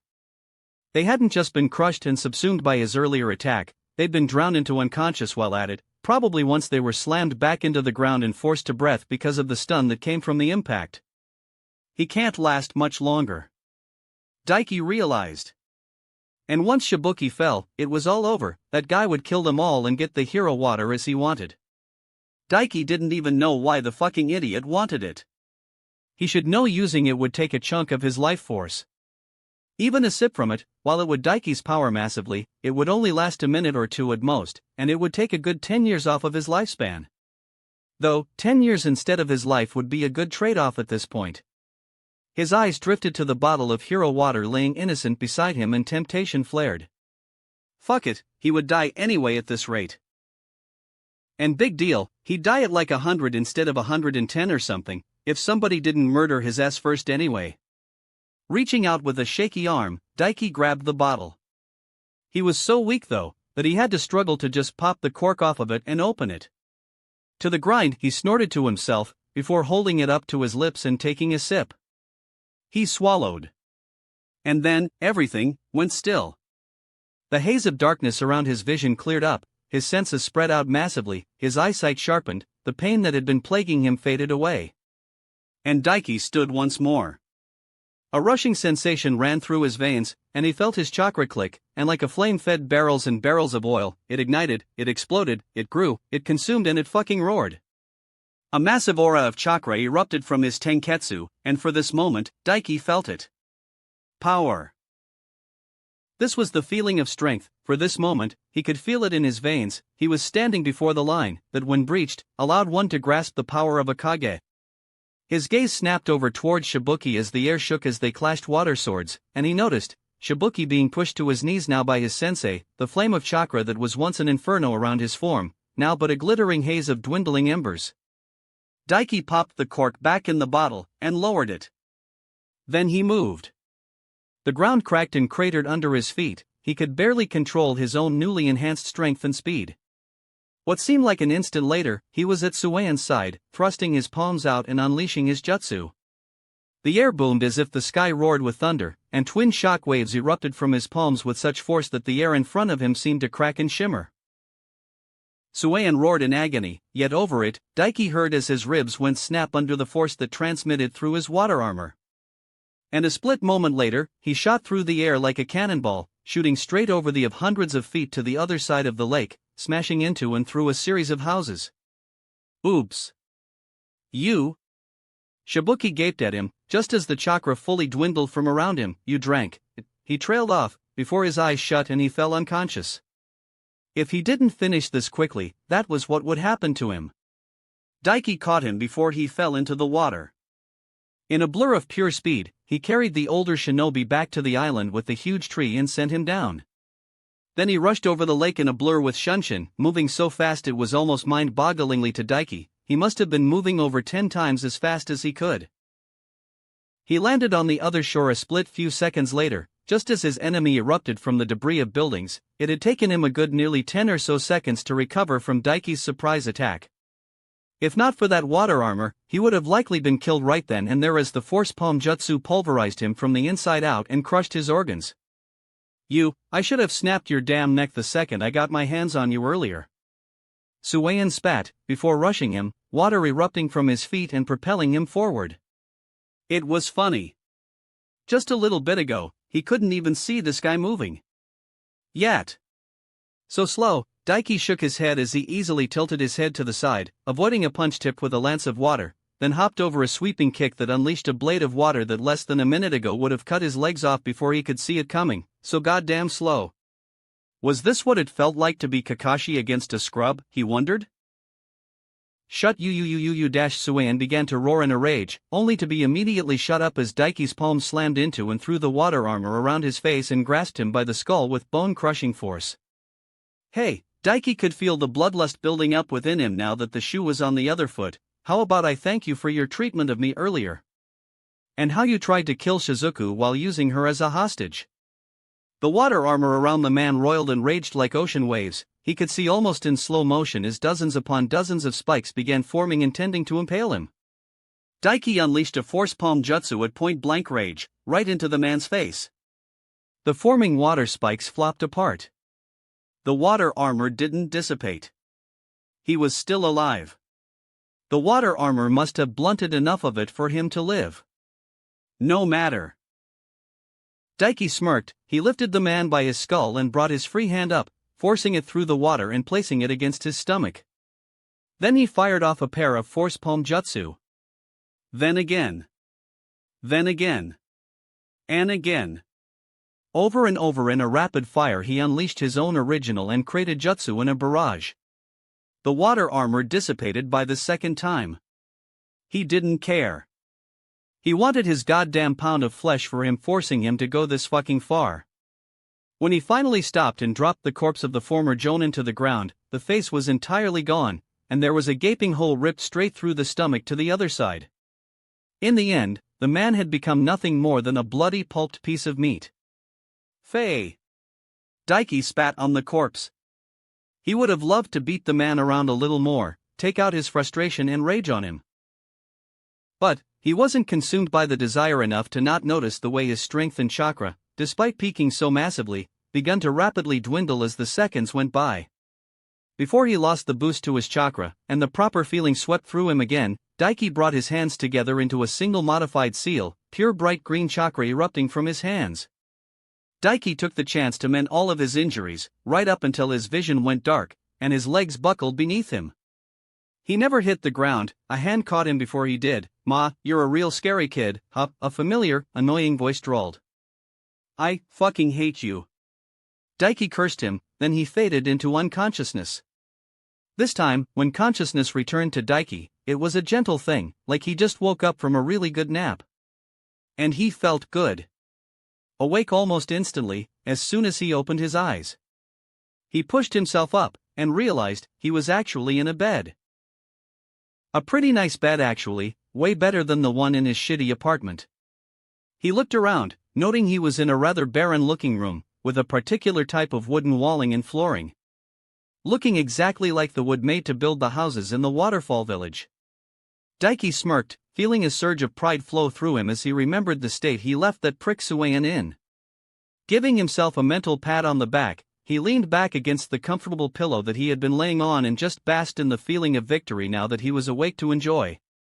"Oh yeah, been a while since I checked my stats," he mused, idly calling up his status. He blinked stupidly at what was reflected back at him. That didn't make sense. Not at all. Name, Daiki Uriai.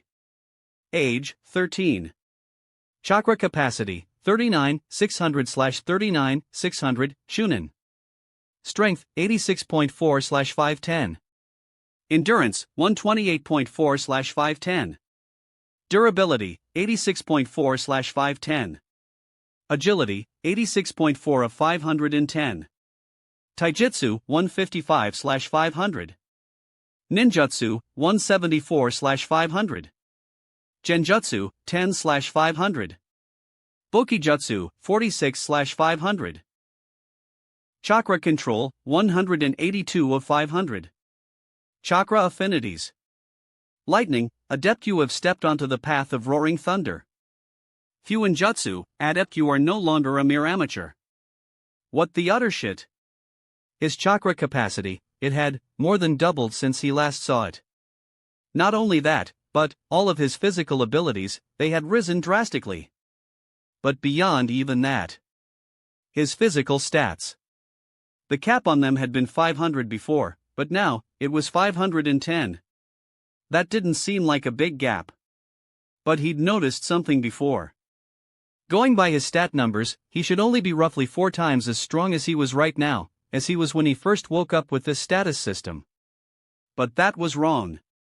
By his estimates, he was actually double that amount stronger and definitely that amount faster. The higher his stats rose, the harder it became to make them rise, yet at the same time, each single stat pot seemed to bit by bit become worth more than the one before it.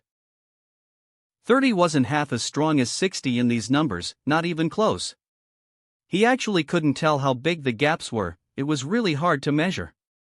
The difference between 500 and 510 was probably quite massive when applying that logic. Is it because of the hero water, he wondered, dismissing the status screen and thinking. Thinking on it, this was probably a good thing. Considering the amount of time he'd need to make these kind of gains, weeks, more even. For a paltry 10 years off of his life? Yes, Daiki decided, this well worth it. After all, making up for 10 years of life force? That would be easy. After all, he was planning on becoming a Jinchuriki. And beyond that, there was a certain little ferret with a certain little traveling clan from another continent roaming the elemental nations. And in that ferret, there was a certain stone that he could easily get his hands on. He only needed a fragment of it even and could give the rest back to the ferret, and not only would it boost all of his abilities in chakra, it would also massively increase his lifespan. Guess I gotta look into finding the Stone of Jelal, he mused. He should probably start with the Land of Rivers. Everything fucking else was there after all. Shifting the covers laying neatly across his body off, Daiki sat up fully and pushed himself up out of the bed. Honestly, he was feeling pretty damn energized right now. He was almost itching to burn off energy now that he'd sorted his thoughts out. He was eager to get back to the grind. And something else now plagued him, as he remembered back to that fight. He was more or less a gnat compared to Suan, as expected of a rookie genin fighting a jonin. Yet, with just a sip of the hero's water, he'd absolutely crushed the man easily, even with such astounding technique as that water armor of his. The man was probably on, or at least approaching the level of an elite jonin, definitely at least bordering on the ability of an A-rank shinobi.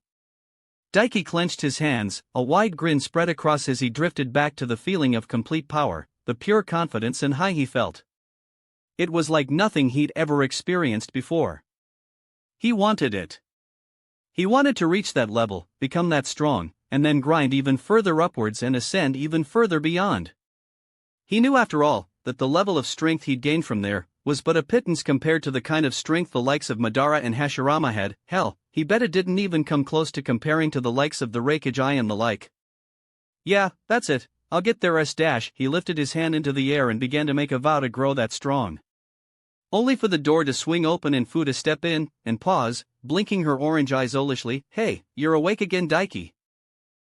The mint-haired Jinchuriki beamed, then her eyes drifted down from his face, to his crotch and her cheeks flushed a bit red. And it was then Daiki realized he was completely naked. I blame Kakashi, he growled mentally. Name, Daiki Yurei, with hero water drank. Chakra capacity, 194,000/194,000. Strength, 357/500. Endurance, 105.6/500. Durability, 357/500. Agility, 357/500. Chapter 10. For a moment, they just stared. Daiki at the mint-haired Jinchuriki and Fu, eyeing up his Serpent King Manda. Sure, the size difference in the naming sense was a bit off and didn't fit, but hey, Manda was the biggest serpentine beast he could think of right now, even if he was too minuscule to truly describe his manly girth. Daiki sighed, take a picture, it'll last longer, he deadpanned. Fu yoinked her gaze from his crotch and shrugged. I don't have a camera, she replied, can I borrow yours? I don't have one either. Daiki found himself retorting. Maybe Shibuki? She tapped her chin and mused. She sure wasn't shy at all, huh? Shaking his head, Daiki ignored his state of undress, and crossed his arms. So, what happened after I passed out? He asked. Fu clicked her tongue. Don't know, I didn't wake up until like an hour after you had apparently beaten that dickhead, she pouted. I can't believe I got taken out so easily, then missed Shibuki kicking ass and then you finishing him off. Must have been an amazing show. Her shoulders slumped. It's been a long time since Shibuki was like that. He used to be way cooler than he is now. She shook her head, before perking up. Anyway, your friends have already recovered and left, but your sensei has stuck around to wait for you to wake up. Daiki gave her an odd look. Shibuki, cool? Well, Daiki supposed he was kind of cool yesterday when he finally manned up, but, beyond that, he couldn't picture the man as cool at all.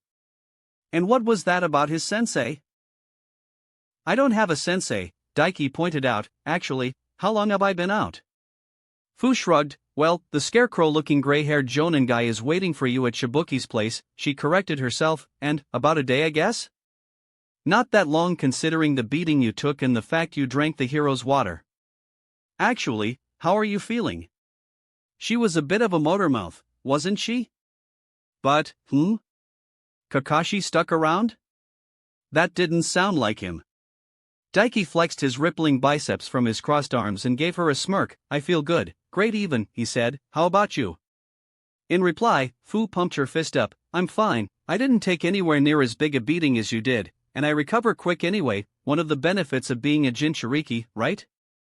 Good to hear, Daiki nodded, before a thought occurred, actually, how is that treating you here? Like, the Kyuubi Jinchuriki is treated like crap back in my village. Fu blinked, before her bright smile turned a little shaky. It's not that bad, you know?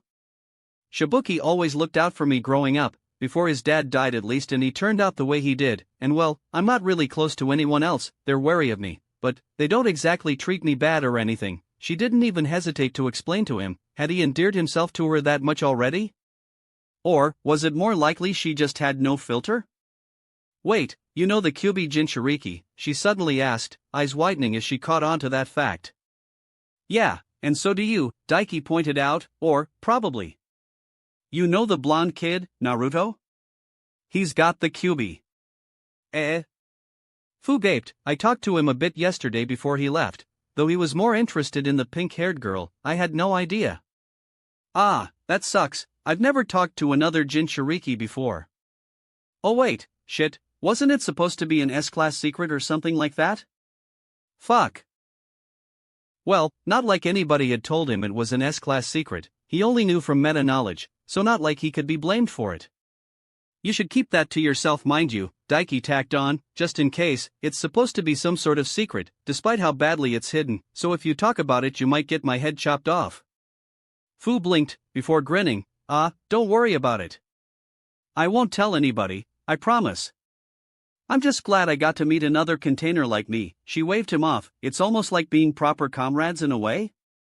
Close to being friends, I don't really have any friends, so it's nice to know. Oh, right.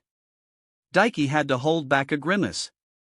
From what he remembered, wasn't Fu so lonely in canon, without any friends, that she actually allowed the Akatsuki to take her because she felt no joy in life? Suddenly, he could quite easily picture this girl, floating in a shroud of chakra in a dark cave, surrounded by 9 shadowy figures as they extracted the beast from within her out, leaving her in a state of agony. For days on end, before they finished and she finally died, her corpse, treated like trash, just left to drop to the ground and left to rot. His hand gripped his bicep and tightened, almost hard enough to draw blood. Aren't we friends? Daiki found himself saying on instinct. Fu's eyes widened. We're friends, she replied slowly, a forlorn something in her voice that tugged at his heartstrings. Fuck, he was such a sap. We hit it off, didn't we? You saved my life and then we fought side by side as well, Daiki shrugged. As far as I'm concerned, I think that's enough to start off a friendship between us. A second later he had his arms full of a petite, toned kunoichi as she slammed into him, arms wrapping around him, and he heard a brief sniffle, before it was drowned out by her voice in his ear. Friends, huh? That's great. I've never had a friend before, she cheered. Yes, though we should probably point out, friends didn't quite hug each other while one was completely nude, especially not when one was an exotically cute girl. Not unless they were friends with benefits, or the friends beyond friends, the relationship kind. But, Fu wouldn't exactly understand that type of things right now, he didn't think. My dick is pressing against her stomach. Daiki mused. His completely naked dick was pressed against her soft, yet toned and equally nude belly. It took all of the iron willpower he'd formed through throwing himself into the grind for months on end, to stop his Serpent King Manda from entering Serpent King Manda, Sage Mode. Her Ryuchi cave was off limits for now. It took him a not inconsiderable amount of time to extract himself from Fu's hug. And thankfully, it turned out his clothes were just sitting in a corner of the room. In a haphazard pile. Kakashi was such a cunt sometimes. He wasted no time on pulling his clothing back on. While he wasn't really ashamed at all to be naked, it was hard to keep from going full bonerific sometimes, so better safe than sorry. He didn't want to give Fu the wrong idea. You know what sucks? Fu mused as he finished dressing, sitting on the bed he'd awoken in and kicking her feet back and forth. He made an effort not to stare at her lovely, toned legs. It was hard, Fu had all the looks of an Arabian girl, and a pair of hips that just did not quit. She would look amazing in a belly dancer outfit. A lot of things. Daiki griped, sitting beside her now that he was done. She chuckled, well yeah, she nodded, but, hear me out here. You're my first friend, and I won't be able to see you much, especially since you need to leave soon cause you're on a mission. It's not like we can't visit each other, he pointed out in return, our villages are allied, so you can come to Konoha whenever and I don't think Shibuki will mind at this point if I pop over here to visit you either since I already know the entrance of the place. Fu sighed, collapsed back onto her back on the bed, if only, I'm not actually allowed to leave the village, being a Jinchuriki and all, she pouted, so, it'll have to be you visiting me alone, and well, you've got your own training to do as a shinobi and missions and stuff to do, you know? Well, exuberant she might be, but she clearly wasn't an idiot. He didn't actually have a lot of time between training and missions. Well, there's a lot of things I want to take care of outside my village, Daiki mused. I can always pop by and visit when I'm doing that and the Chunin exams are in just 2 months, maybe you can come over to Konoha then and we can hang out? She perked up a bit, dunno about the Chunin exams, I asked to go to the last ones, but Shibuki wouldn't let me, she shrugged, but grinned, but the other stuff sounds cool, hopefully you'll have some fun stories to tell me. Daiki was about to reply, when she suddenly clapped her hands, eyes widening, oh, I know. Fu grinned widely at him, I can teach you the wave transmission jutsu. And we can talk from really far away with it. Though, I don't know if you'll have enough chakra for it considering how much distance there is between our villages. Wait, what? You're going to teach me such a useful sounding jutsu, just so we can talk over long distances? Daiki blinked slowly. Yup. Fu flashed him a thumbs up, but like I said, you might not have enough chakra to use it much, like, not even a jonin would be able to supply enough chakra to hold a full-on conversation considering how far away Konoha is from here. Jonin tier chakra huh? And not even manage a full conversation. Quite the chakra guzzler, wasn't it? Not to mention, his chakra capacity had outright doubled and was still in the Chunin range. If there wasn't elite Chunin tier, like there was for Genin, then he was a ways off from reaching Jonin tier. Let me worry about that, Daiki waved off her worries, he had options after all, then paused as he remembered something, actually, there's a way you can help me out on that front. Fu tilted her head, sure, whatever you need, she agreed instantly. He should probably caution her after this though. To make sure she doesn't just give a random stranger whatever they want from her just because they said they'd be her friend.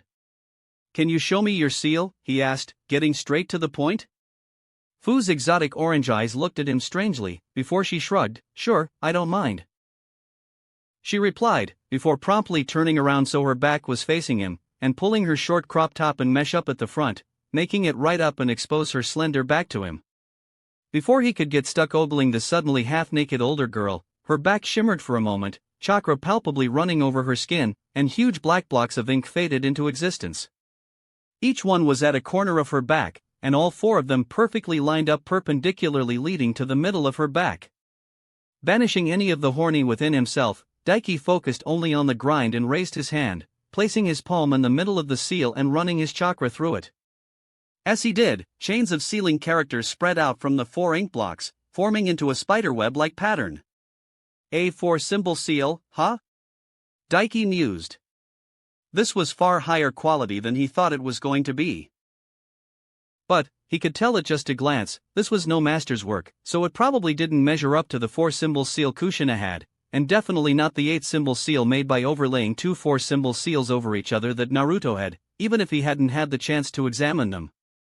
He could tell that right off the bat, because, even as low-tier a seal user as he was, he could actually understand quite a bit of this seal matrix.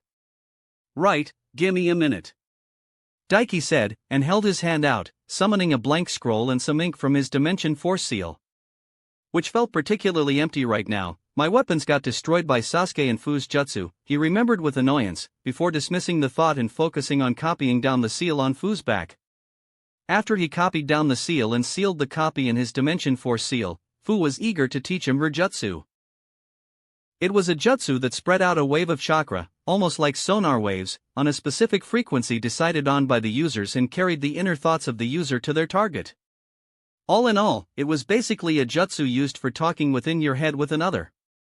A very useful tool for a ninja really, when it came to not making any sounds and not letting others overhear your plans.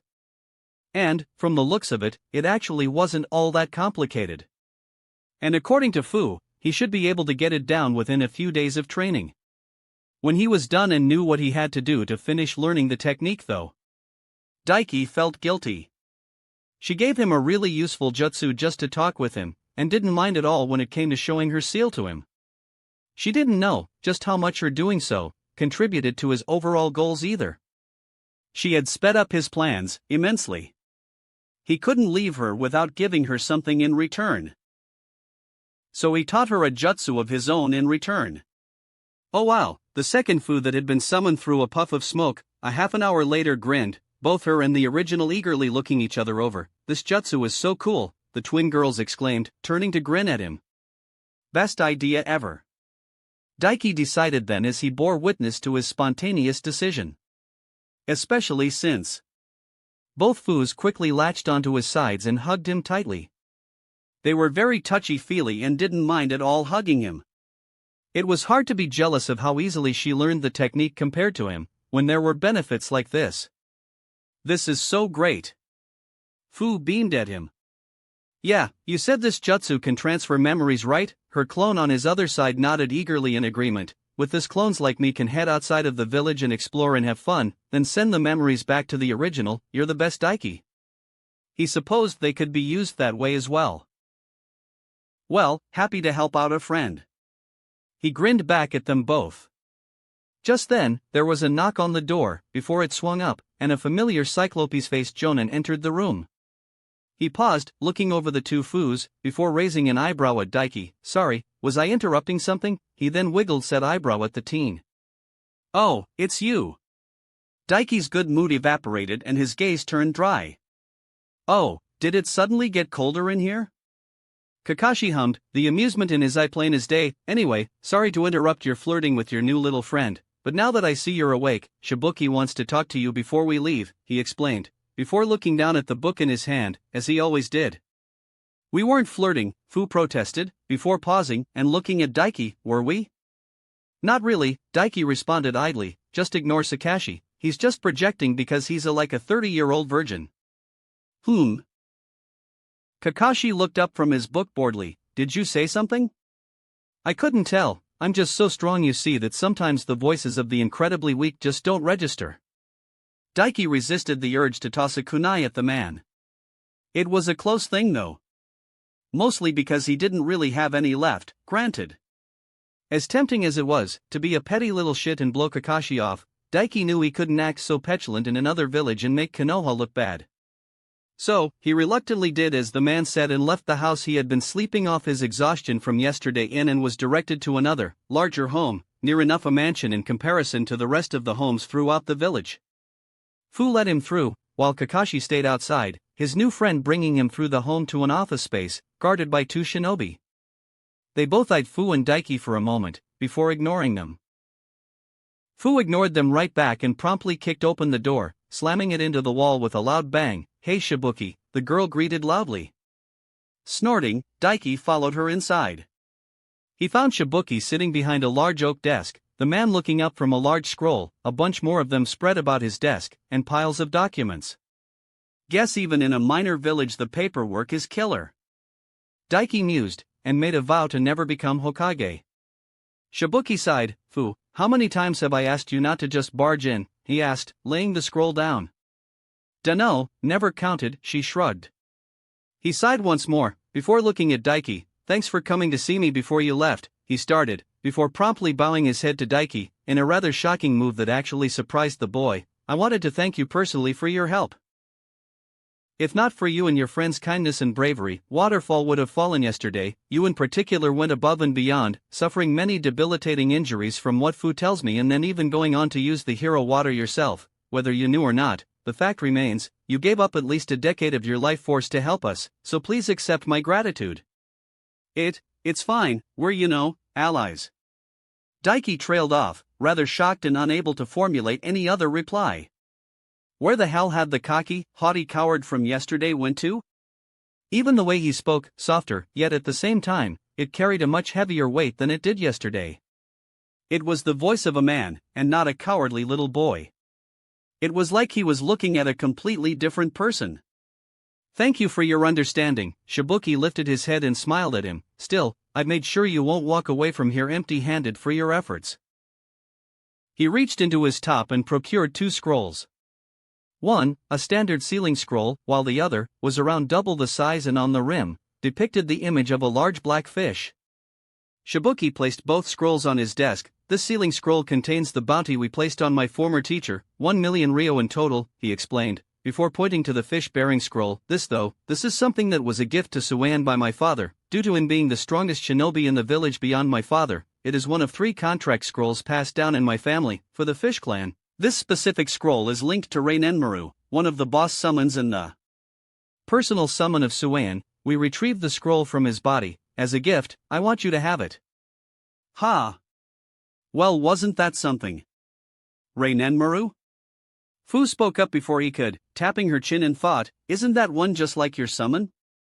Can't it transform into a huge dragon?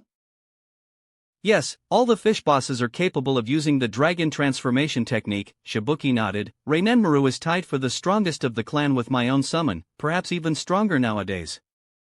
Though, he is known for his particularly aggressive personality, he may just attack you if summoned, especially considering you killed Suan. 1 million ryo and a fish that could turn into a dragon. Neat. He didn't really need a summoning contract though, he already had one. And he didn't know if signing it would cause issues with the Chameleon clan.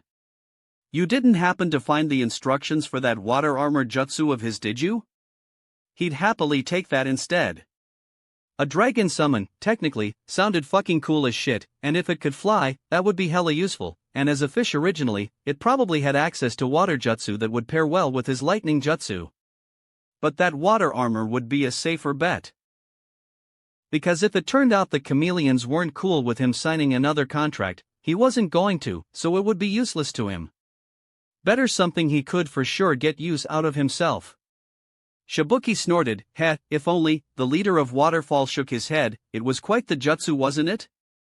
If I could spread the jutsu through the village, we'd definitely be able to grow stronger overall, but, sadly, no. Knowing my teacher, selfish as he was, he'd probably have destroyed anything remotely instructional on the technique once he learned it himself. Well, that sucked. Still, it wasn't like what he got was a bad haul or anything. He wondered idly for a moment if this Reinmaru would be able to teach the dragon transformation technique to Shiromari. He had mentioned he was born of a union between the Snake Clan and the Chameleons. Specifically, his father was actually Manda, in an attempt to breed an actual dragon. Granted, to do that, he would need to summon Shiromari, and he hadn't really gotten around to trying that out yet.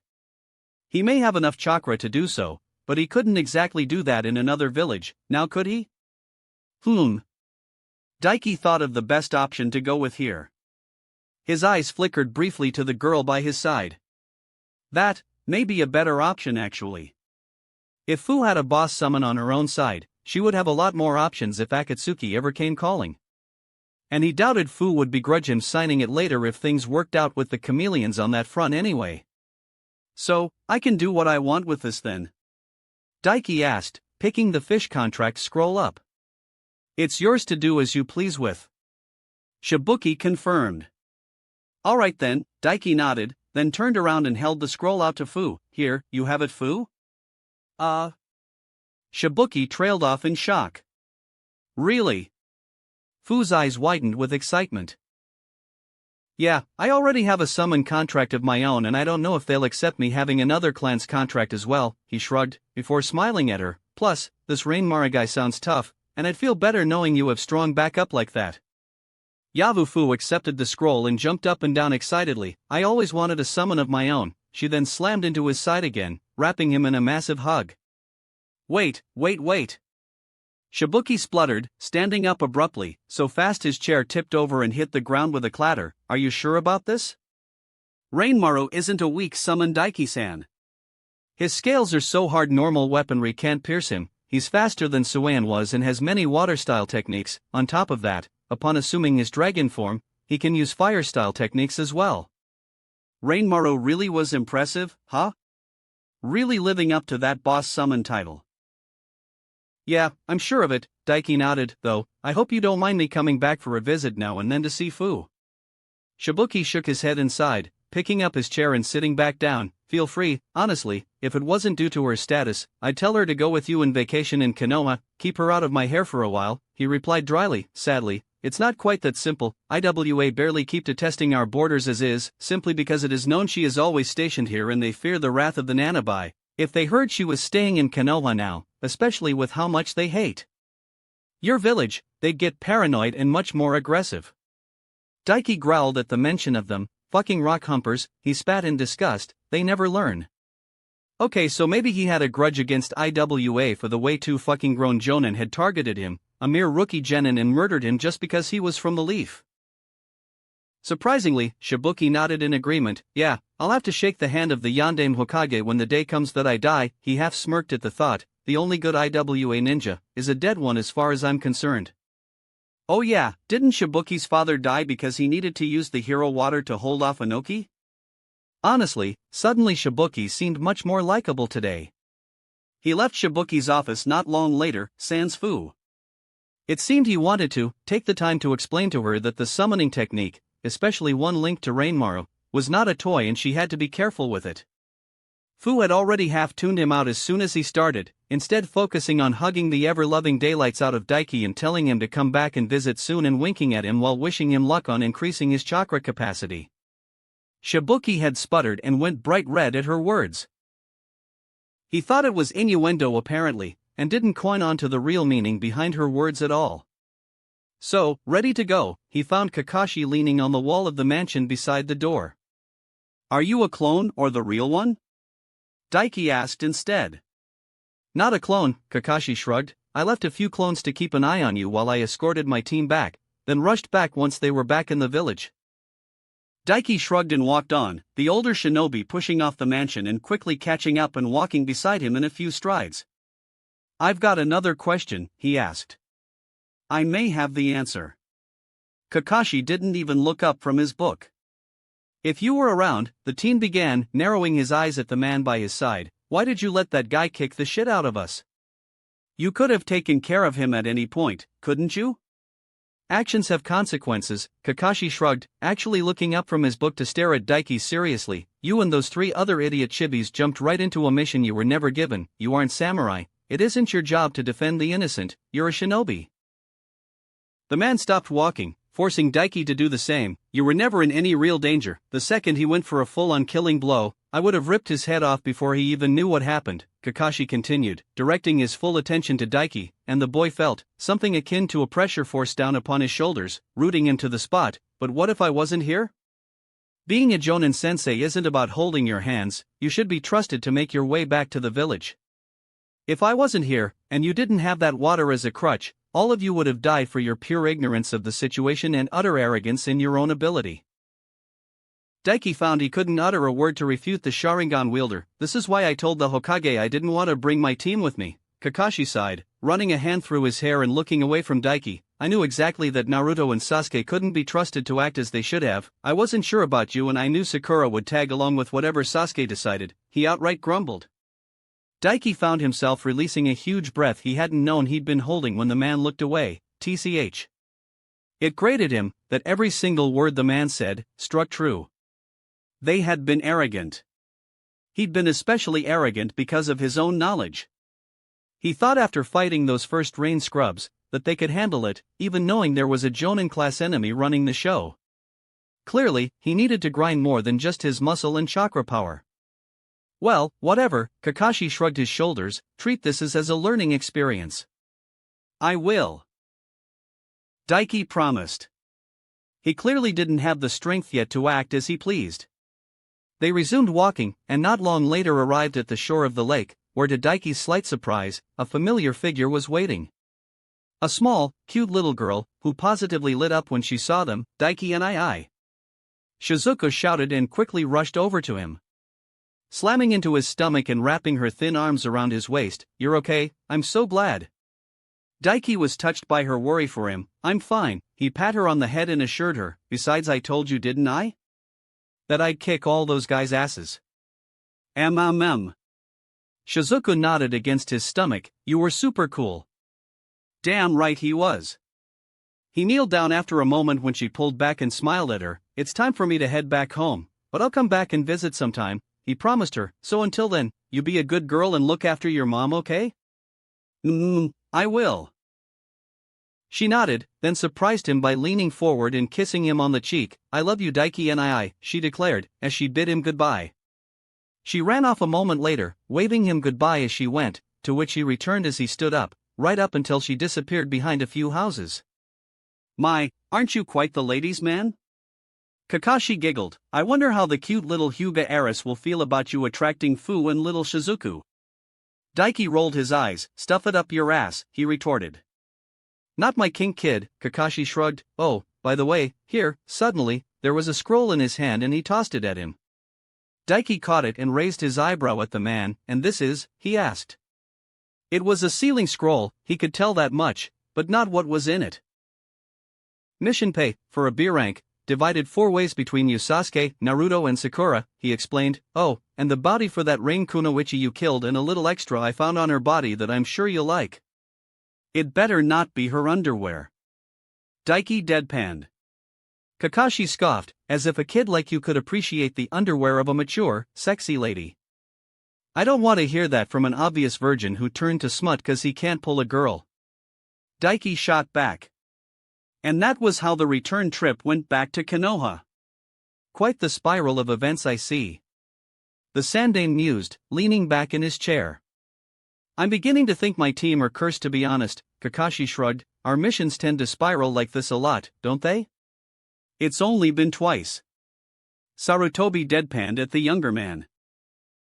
That's practically a dozen, Kakashi shrugged, but yes, you don't need to worry about the girl, she seems perfectly stable, honestly, it's a wonder she's so upbeat with her situation.